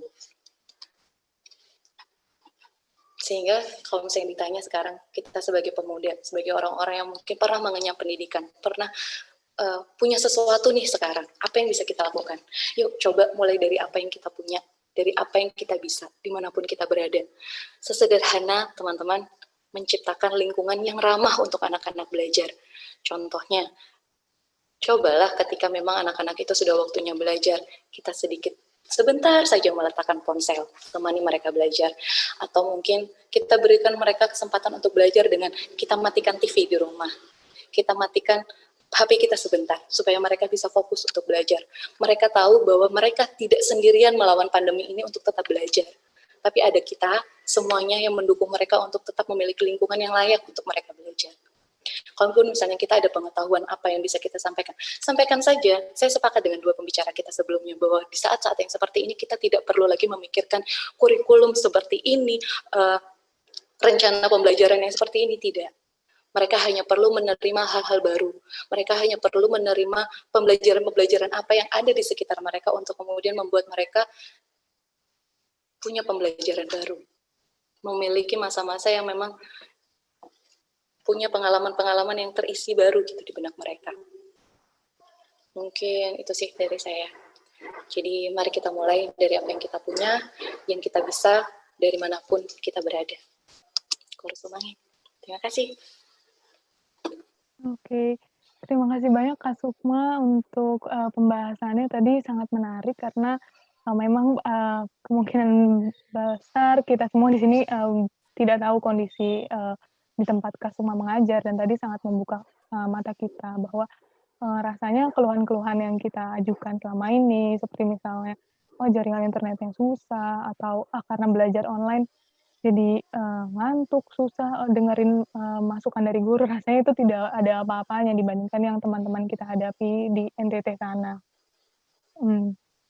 Dan teman-teman, sekali lagi saya mengingatkan bahwa sebentar lagi sesi tanya jawab kepada ketiga narasumber kita akan segera dimulai, dan teman-teman masih bisa untuk mengajukan pertanyaan lewat kolom komentar kita dengan format seperti yang sudah diberikan lewat chat. Oke, kita akan mulai masuk ke sesi tanya jawab. Sudah ada beberapa pertanyaan yang masuk ke tim kami. Yang pertama, yang pertama ini untuk Kak Neas. Jadi ada pertanyaan dari Sri Puspitasari dari UKSW untuk Kak Neas. Pertanyaannya adalah terkait proses pembelajaran kita selama pandemi COVID ini berlangsung. Bagaimana pendapat Kak Neas tentang pembelajaran daring, di mana banyak kendala kurangnya fasilitas selama pembelajaran daring ini, serta apa hal yang seharusnya dilakukan oleh pemerintah kita dalam menyesuaikan pembelajaran daring sehingga anak-anak yang belajar ini bisa mengikuti pembelajaran secara maksimal. Gitu. Oke, untuk Kak Neas, dipersilahkan Kak untuk menjawab. Ya. Terima kasih pertanyaannya.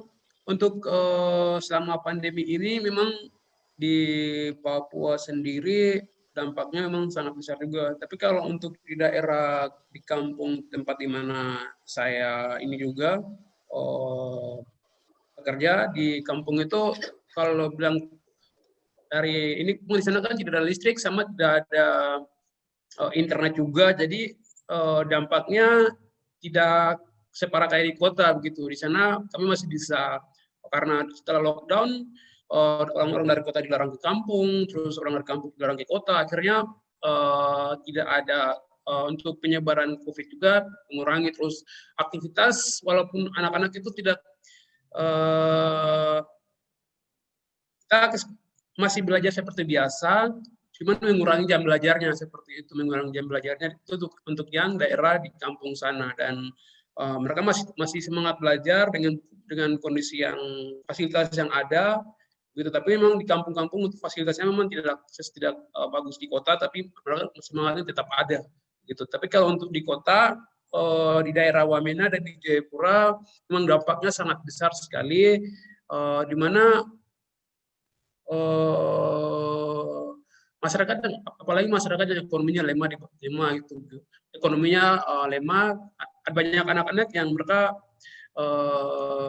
kadang mereka mengerjakan tugas harus ke tempat wifi, mereka numpang di warung-warung yang ada wifi dan mereka harus sewa wifi, jadi mereka bermalam-malam ke sana untuk kerjakan tugas, dan jadi dampaknya besar sekali di kota. Terus banyak anak-anak yang tidak memiliki HP, terus kekurangan jadi karena tidak memiliki HP juga, jadi mereka bahkan ada yang pakai HP rame-rame untuk satu HP bisa kerjakan tugas begitu. Jadi tampaknya sangat sangat besar sekali begitu. Dan harapan kami sih semoga pemerintah daerah maupun pemerintah pusat bisa memfasilitasi internet di sekolah-sekolah atau tidak, kayak tadi bilang itu di RT RW, sehingga anak-anak itu bisa mengerjakan tugas dari tempat di mana mereka berada. Seperti itu.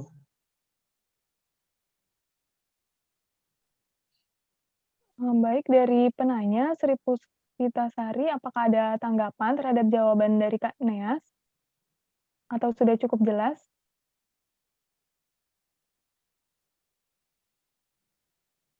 Oh, oke. Ini Sri Puspitanya komen terima kasih Kak Neas untuk jawabannya katanya. Oke. Ya, kita lanjut dulu ke pertanyaan kedua yang sudah dipilih. Ada dari Muhammad Rafli, SMKN 4 Tangerang Selatan. Pertanyaannya ini untuk Royan. Jadi di kondisi PJJ atau belajar secara daring ini, masih banyak guru yang tampaknya belum bisa beradaptasi dengan sistem pembelajaran baru ini. Sehingga guru tersebut masih mengajar seperti biasa atau tatap muka langsung, dengan situasi yang serba terbatas. Akhirnya, siswa yang dikorbankan dan tidak bisa mengikuti proses pembelajaran tersebut. Nah, apa yang bisa dilakukan oleh siswa untuk mensiasati kondisi guru yang belum bisa beradaptasi dengan teknologi tersebut? Oke. Untuk Royan, dipersilahkan menanggapi pertanyaannya. Oke, makasih Rafli. Ini kayaknya pertanyaan yang merangkum banyak keresahan orang-orang ya, karena emang dirasakan di banyak banget tempat. Guru-guru yang akhirnya belum terbiasa dengan pola didik secara daring, dan akhirnya memang nggak mampu gitu untuk menjalankan proses pendidikan. Akhirnya kalau di sini kondisinya mungkin sama sekali jadi nggak ngajar gitu ya kelasnya. Makasih Rafli udah nyampein pertanyaannya. Aku mungkin nggak akan bisa kasih solusi ya, tapi aku kasih pandangan terkait ini. Kalau dari aku sih pertama memang kita coba tarik lagi si empatinya dari kita memahami kalau memang kondisinya serba sulit ya. Jadi memang agak nggak bisa serta-merta langsung berharap segera bisa gitu gurunya. Artinya coba kita ngobrol dulu mungkin sama gurunya ya, mumpung kalau di sekolah biasanya kan guru sama murid masih deket, masih nggak terlalu jauh gitu. Mungkin ditanyain, apa sih Pak atau Bu kira-kira keluhannya, jangan-jangan mungkin emang gurunya sendiri nggak punya gawai untuk ngelakuin pembelajaran daring, atau mungkin nggak punya kuota gitu. Nah akhirnya kan berarti itu adalah hal yang bukan salah gurunya sepenuhnya gitu, dan itu perlu kita coba pahami gitu. Tapi kalau misalkan ya ternyata gurunya itu bukan cuman di sana gitu, oh ternyata beliau punya kok kuota, beliau punya kok jaringan misalkan. Nah mungkin kita coba diskusin lebih lanjut, kalau gitu apa sih kira-kira keluhan dari Bapak atau Ibu? Apakah kiranya dari mereka itu nggak tahu cara pakai HP selain buat nelepon, nggak tahu cara pakai si apa, nggak tahu ya kalau di kalian mungkin pakai Google Meet atau mungkin pakai Google Classroom dan lain-lain. Akhirnya dari situ butuh untuk diajarin misalkan. Nah, lagi-lagi berarti itu kan satu hal yang sebenarnya bisa coba diusahain bareng-bareng. Apakah misal gurunya coba didorong dari sekolah untuk mulai mencoba, apakah gurunya coba cari asisten atau guru lain, atau mungkin minta tolong salah satu murid di kelas. Artinya kita emang melihat ini sebagai sebuah kebutuhan bareng-bareng aja, kita sama-sama pengen bisa belajar lagi Bu, dengan baik di kelas Pak gitu. Dan akhirnya kita coba berempati dan kalau bisa bantu apa, kayak gitu. Dan itu akhirnya perlu untuk terus-menerus dilakuin sih, jangan sampai diskusi-diskusi kayak gini tuh putus. Komunikasiin juga ke orang tua, ini kalau misalkan konteksnya adalah dengan gurunya nggak mau belajar daring jadi harus belajar di kelas, harus masuk di kondisi yang agak sulit kayak sekarang, berarti ini kan agak riskan ya, tergantung daerah sih. Kalau misalkan daerahnya emang misal rawan, merah gitu ya, dan tetap harus masuk sekolah itu kan riskan banget. Nah, kalau udah kayak gitu ya berarti harus dari sekolahnya untuk menyadari bahwa pembelajaran tatap muka mungkin tidak memungkinkan, atau mungkin perlu dipakai cara lain. Itu kalau kasusnya adalah terpaksa buat masuk sekolah di saat kondisinya berbahaya, ya berarti mungkin bisa mulai dari orang tua murid mungkin yang khawatir kalau anaknya masuk sekolah, akhirnya jadi malah rentan gitu untuk kena seperti itu, dan itu terus-menerus perlu dikomunikasiin. Jadi tadi ya, kalau pertama kalau misalkan kondisinya adalah gurunya nggak mau ngajar, berarti perlu ditanya kenapa nggak mau ngajar. Apakah nggak bisa ngajar? Apakah ada yang bisa dibantu? Apakah perlu dikasih asistensi? Kemudian kalau memang itu udah, kalau misalkan kondisinya adalah kalian harus tetap terpaksa sekolah dengan kondisi yang berbahaya, mungkin itu bisa lewat orang tua, keresahannya dinaikin ke guru-guru dan mungkin kepala sekolah. Ya mungkin kayak gitu sih Rafli jawabannya. Oke. Mungkin aku pengen nekanin satu hal lagi sih. Boleh. Yang perlu ditekankan adalah semua butuh proses sih. Jadi kalau memang Rafli melihat ini sebagai sebuah masalah, coba diperjuangin minggu ini, minggu depannya lagi, dan lihat progresnya gitu. Tapi jangan ketika ternyata si masalah ini nggak selesai pada minggu pertama atau 2 minggu pertama, jangan berhenti gitu. Karena kadang-kadang emang guru atau sekolah emang butuh waktu aja buat mikir. Tapi keresahan itu terus dinaikin dengan cara yang pasti, cara-cara yang paling baik ya, cara-cara yang paling santun, cara-cara yang paling nyaman lah untuk semua guru-gurunya, untuk sekolahnya, untuk orang tua, dan untuk teman-teman dan Rafli sendiri. Kayak gitu sih. Oke. Jadi tadi dari Kak Royan, salah satu solusi utamanya adalah pertama untuk kita berempati dulu ya, coba memahami kondisi gurunya, coba untuk cari lebih lanjut sebenarnya permasalahan yang gurunya hadapi atau rasakan itu apa, dan coba untuk juga membantu, jadi nggak cuma menuntut tapi juga memberikan bantuan. Nah, dari Rafli sendiri apakah mau menanggapi dari jawaban Kak Royan tadi? Kalau ada boleh di-unmute dan langsung diberikan tanggapannya. Tes, apakah sudah kedengaran, Kak? Iya, sudah kedengaran. Videonya juga boleh di Oke. aja. Sebelumnya terima kasih atas jawabannya. Jadi emang kesulitan banget gitu. Apalagi saya sebagai siswa SMK, jadi dengan pembelajaran jarak jauh ini susah gitu. Guru sedangkan hanya ngasih materi, terus kita sedangkan SMK kan lebih prioritaskan untuk praktik gitu. Jadi kita kalau nggak tahu praktik kayak gimana agak susah sih gitu. Sedangkan gurunya juga ngajar banyak murid, jadi kita nanya kadang dijawabnya lama gitu. Itu sih Kak, itu aja. Baik. Royan masih mau menanggapi atau sudah? Boleh. Iya, boleh. Ya Rafli ya, benar banget, terutama Rafli tadi SMK ya, kondisinya emang harus banyak praktek dan kerasa banget ya ketika Itu pun terjadi kok di kampus-kampus gitu, ketika sebelumnya mereka harusnya bisa praktik ke lapangan, bisa ngelakuin terutama praktikum teman-teman yang kayak di ilmu-ilmu bumi ya, kayak geologi, geofisika, teman-teman kehutanan, mereka akhirnya jadi nggak mungkin buat ke lapangan, nggak mungkin buat ke hutan, nggak mungkin ngerjain skripsi dan lain sebagainya. Emang kalau sebagai perspektif di kampus pun demikian ya, bahkan beberapa teman-teman yang skripsi lapangan akhirnya berubah jadi skripsi teori gitu. Jadi memang kondisinya emang sulit banget sih kalau mau full praktik atau full harus ke lapangan dengan kondisi yang kayak sekarang. Tapi beberapa teman-teman akhirnya mencoba mungkin inisiatif bagaimana misalkan beberapa matkul, beberapa capaian pembelajaran digeser untuk semester yang lain. Misalkan akhirnya yang kerja praktek lapangan yang sekarang nggak bisa digeser ke semester depan kalau memungkinkan, misalkan bukan tingkat akhir. Dan itu lebih ke capaian-capaian kan. Nah, itu untuk si target ya, untuk target pembelajaran, target nilai. Sehingga tetap dapat pembelajarannya tapi dijamin sama sekolah, dijamin sama pengampu pelajarannya bahwa itu tetap akan diajarkan dengan lebih baik di waktu selanjutnya. Nah, untuk kondisi pembelajaran sehari-hari, mungkin emang tadi ya keterbatasan gurunya, keterbatasan sekolahnya ya. Lagi-lagi komunikasikan, jangan sampai ke perasaan kalian yang nggak dapet pembelajaran yang kalian harapkan, yang nggak ideal itu nggak tersampaikan, tetap disampaikan. Sehingga memang biar gurunya langsung yang cerita kalau memang dia terbatas, kalau memang dia kesulitan, biar pihak sekolah langsung yang menjelaskan kalau memang kondisinya seperti ini.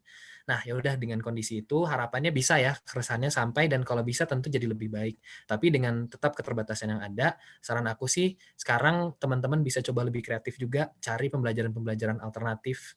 Pembelajaran-pembelajaran di SMK pun kan tetap ada bentuk-bentuk praktik yang bisa lihat demo-demonya di internet, di YouTube dan lain-lain.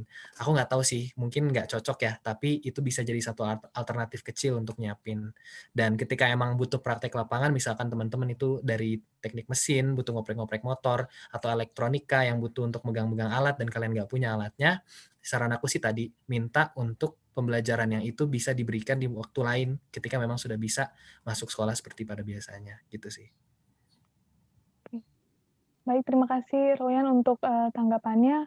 Kita pindah ke pertanyaan selanjutnya ya. Ada pertanyaan dari Mauril Hafiz dari SMKN 48 Jakarta, ini untuk Kak Sukma.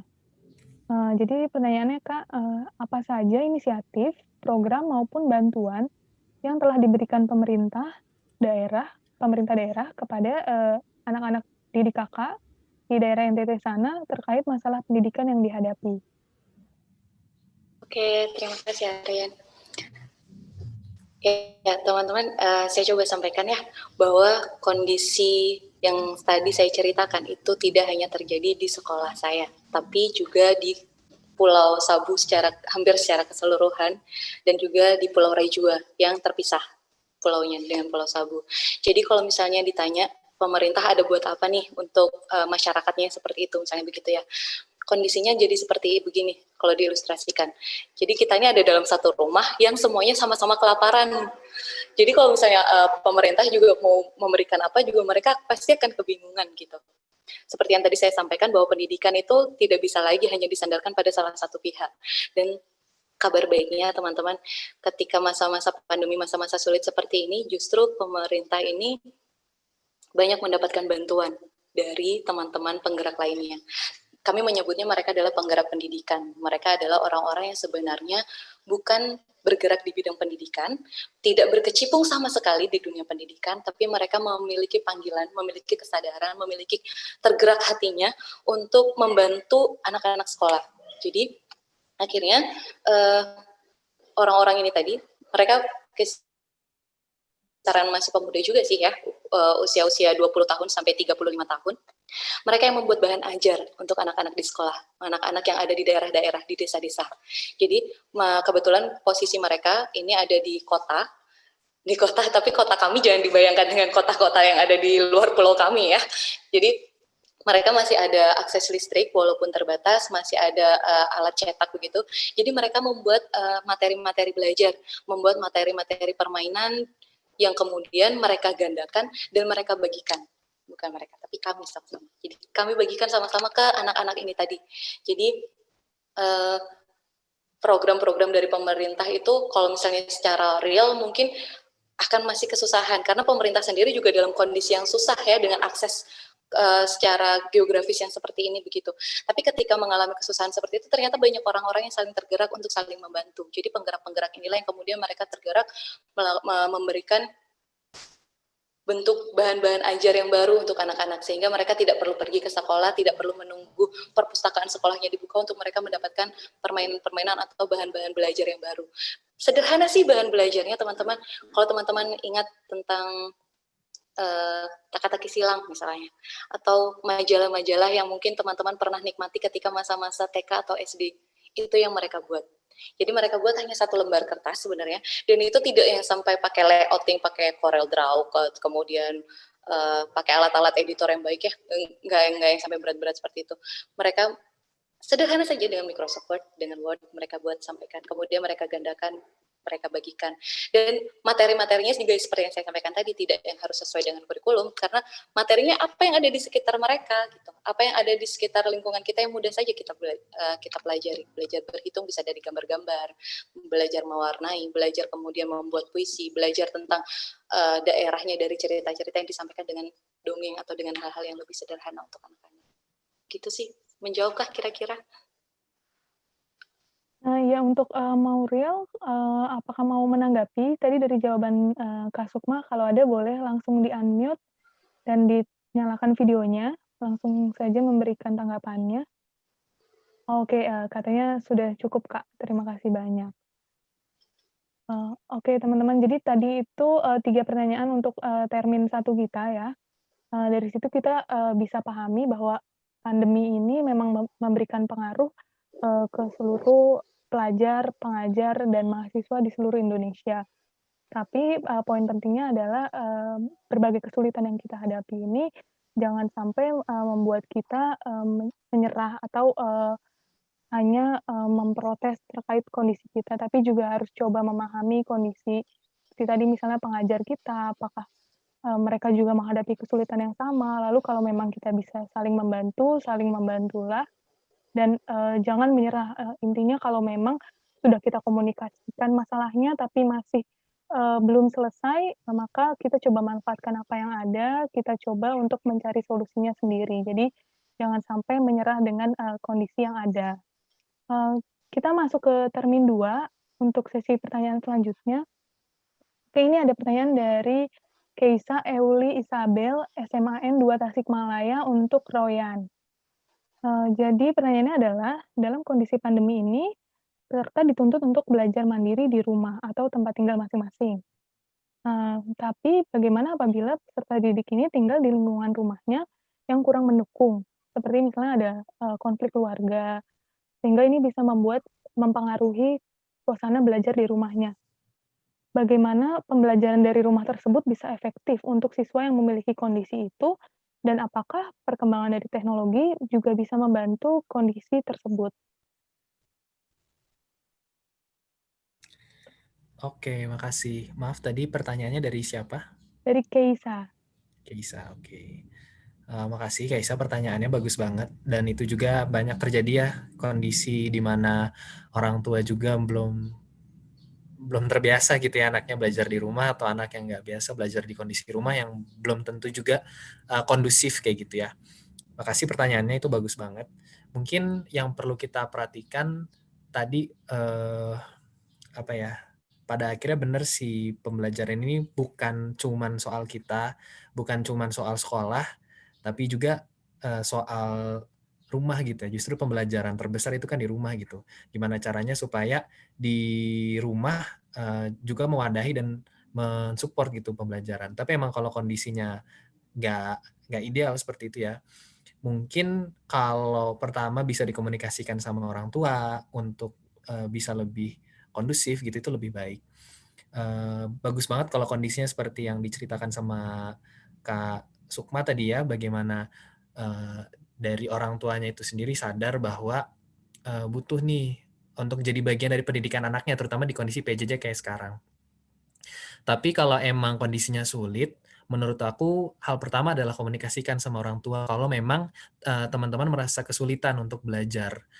Kalau ternyata dari orang tua ya sudah tidak bisa menemukan solusi gitu ya, coba disampaikan ke gurunya mungkin, ke wali muridnya, "Pak, Bu, kondisinya saya nggak bisa belajar kalau di rumah, soalnya ada yang membuat tidak nyaman."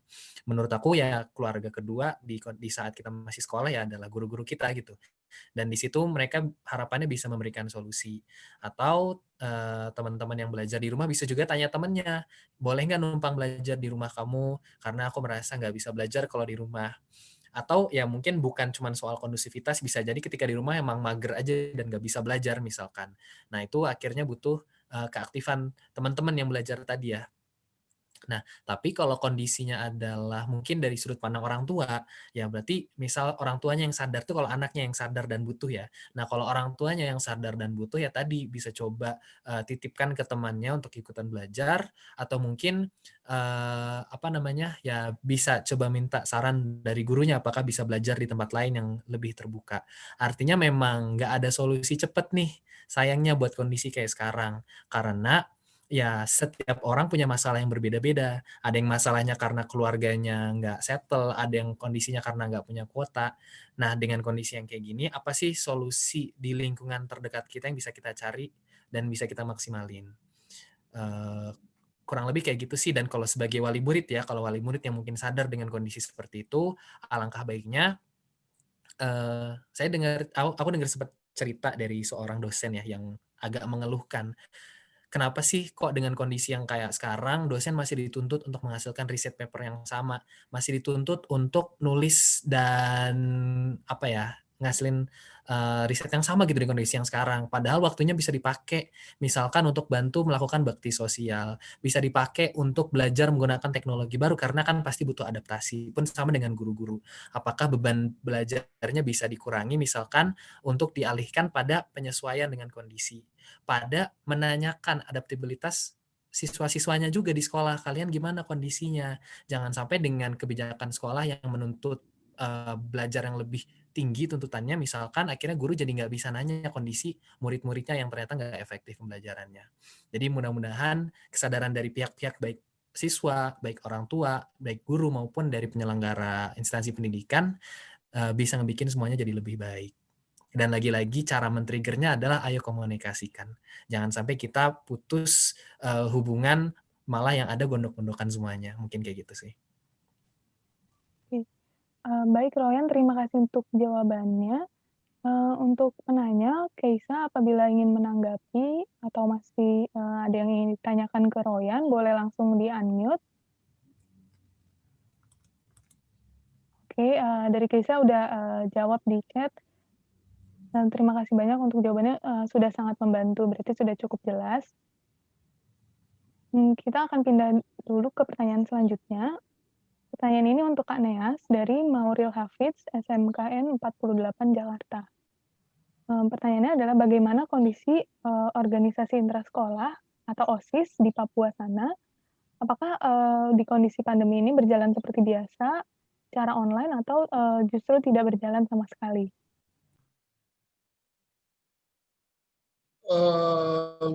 Terima kasih untuk pertanyaannya.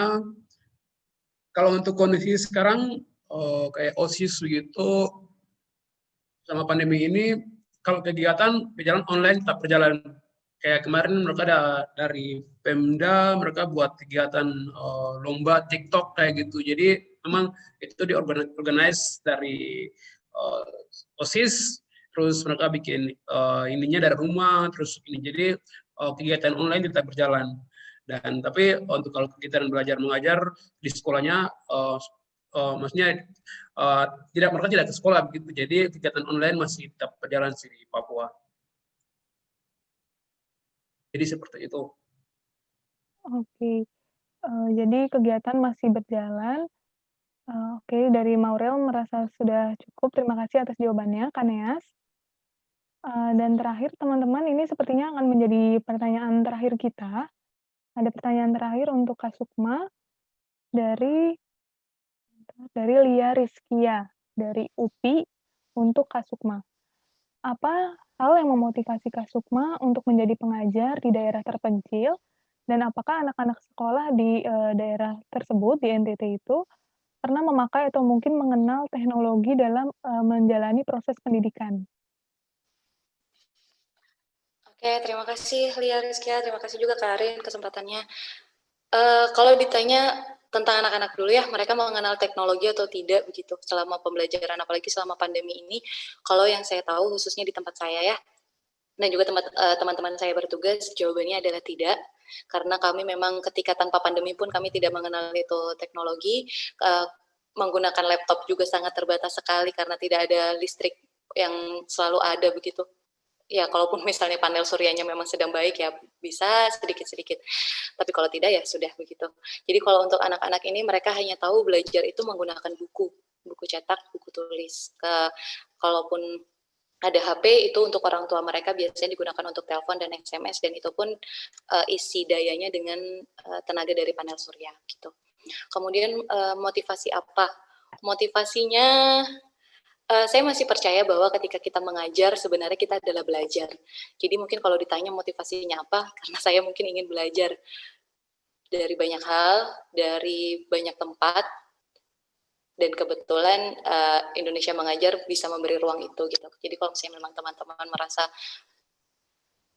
punya keinginan belajar, kemudian membutuhkan ruang-ruang yang seperti itu untuk mendukung pembelajaran teman-teman, silakan mencari ruang-ruang yang memang teman-teman butuhkan. Karena belajar itu salah satu bentuk, menurut saya ya, salah satu bentuk kemauan kita untuk selalu tumbuh dan berkembang.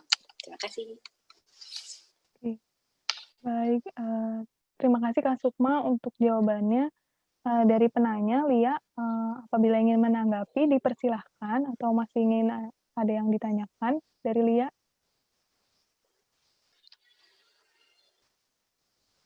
Oh, oke, jadi Lia bilang sudah cukup untuk jawabannya. Oke, teman-teman, jadi tadi kita sudah ada 2 termin pertanyaan, dan sepertinya sesi tanya jawab ini akan kita akhiri karena mengingat waktu juga. Jadi dari diskusi webinar kali ini, kita bisa sama-sama sadari dan ketahui ya terkait realita pendidikan di Indonesia, baik dari teman-teman kita yang ada di Papua sana, lalu teman-teman di daerah terpencil seperti di tempat Kak Sukma mengajar, juga bagaimana pengaruh pendidikan terhadap proses belajar mengajar kita, terutama ketika pandemi.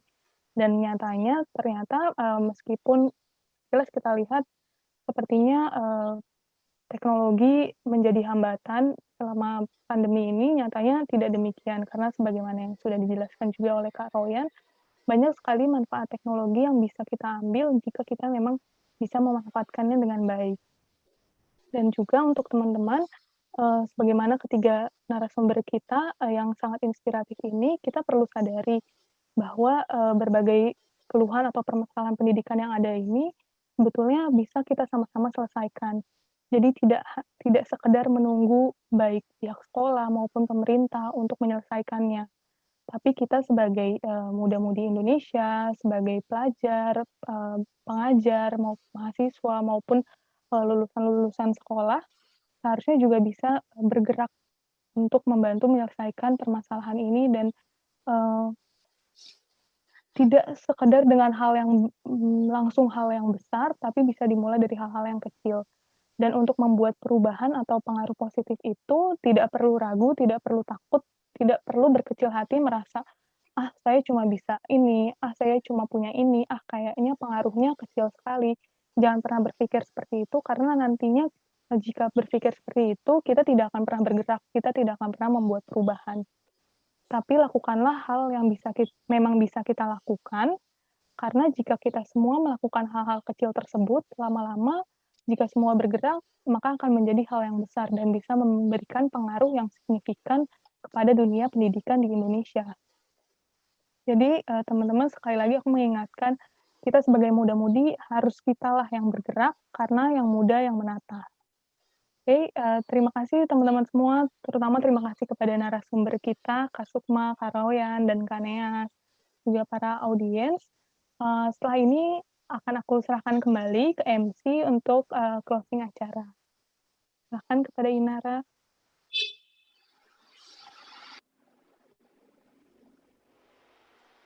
Oke, terima kasih banyak untuk Kak Arin dan para narasumber kita yang hari ini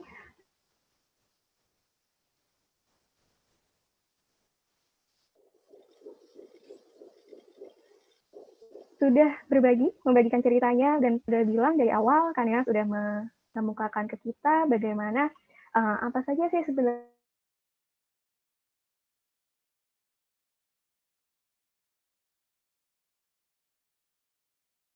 hal-hal yang kemudian membatasi teknologi dengan pendidikan. Dan terakhir,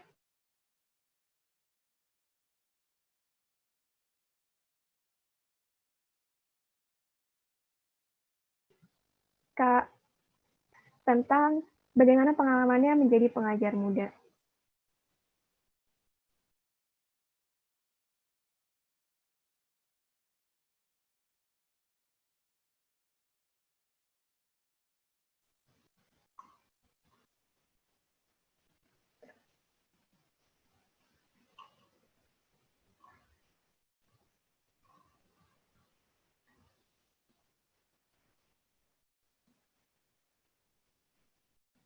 Oke, mungkin dari semua itu kita bisa relate lagi ke campaign yang sedang dilakukan oleh Tata Muda. Sekali lagi kami ingatkan bahwa campaign ini merupakan kampanye berbagi akses pendidikan di Indonesia yang diharapkan dapat membantu teman-teman kita. Rencananya campaign ini berupa bagi-bagi materi pelajaran dari semua teman-teman bisa langsung memfoto dan mengikuti challenge ini selama 7 hari. Lalu catatan yang terkumpul dari 1.000 teman-teman yang mengikuti campaign ini akan kami kompilasikan, kami himpun untuk kemudian nantinya dibagikan kepada teman-teman pelajar di seluruh Indonesia yang membutuhkan. Jadi kalau aku tadi kaitin juga sama penyampaian Kak Sukma bilang bahwa pandemi ini bukan jadi penghalang, tapi justru pengingat kita bahwa sejatinya pendidikan itu bukan hanya tanggung jawab sekolah dan guru, tapi tanggung jawab kita semua sebagai warga negara Indonesia. Ketika saat ini sekolah tidak bisa menjadi ruang belajar, maka ruang-ruang lainlah yang harus kita perkuat. Contohnya, bisa juga dengan mengikuti kampanye berbagi akses yang sedang diadakan Tata Muda dan campaign.id. Jadi, terima kasih banyak sekali lagi kami ucapkan untuk teman-teman semua yang telah mengikuti webinar kita pada siang hari ini, dan kepada narasumber kami semua, Kak Neas, Kak Royan, dan juga Kak Sukma, terima kasih banyak atas keikhlasannya, kesediaannya, meluangkan waktu untuk berbagi pada kita semua. Kami tidak bisa memberikan apa-apa, semoga kebaikan kakak-kakak dibalas berlipat ganda oleh Tuhan Yang Maha Kuasa. Sebelum kita menutup acara ini, marilah kita bersama-sama melakukan foto bersama. Dari tim Tata Muda, mungkin boleh disudahi screen sharing-nya, dan tim bisa membantu untuk melakukan foto bersama. Bagi teman-teman, boleh menyalakan kamera dan tahan posenya kira-kira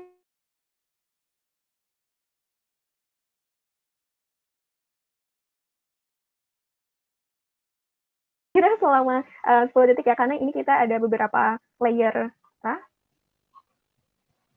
Bentar ya. Sudah siap semuanya, boleh dinyalakan kameranya.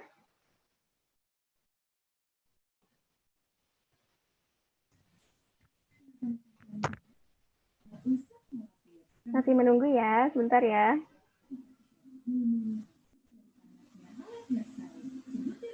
Oke, dari Tata Muda sudah siap? Oke, kalau gitu aku hitung. 1, 2, 3. Tahan dulu, layer selanjutnya. 1, 2, 3.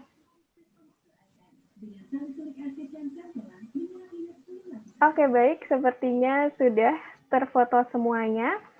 Sekali lagi, terima kasih untuk teman-teman dan kakak-kakak yang telah mengikuti webinar ini. Jangan lupa boleh follow narasumber kita di sosial medianya masing-masing dan juga ceritakan apa yang teman-teman sudah dapatkan dari acara webinar kita hari ini.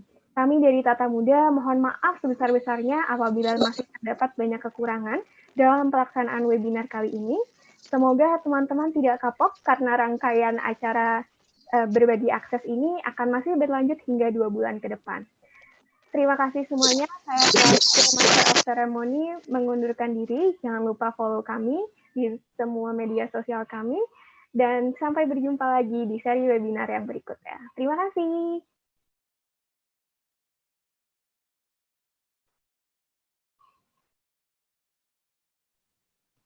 Terima kasih semuanya. Terima kasih. Terima kasih semuanya. Terima kasih. Ya, semuanya. Makasih. Terima kasih.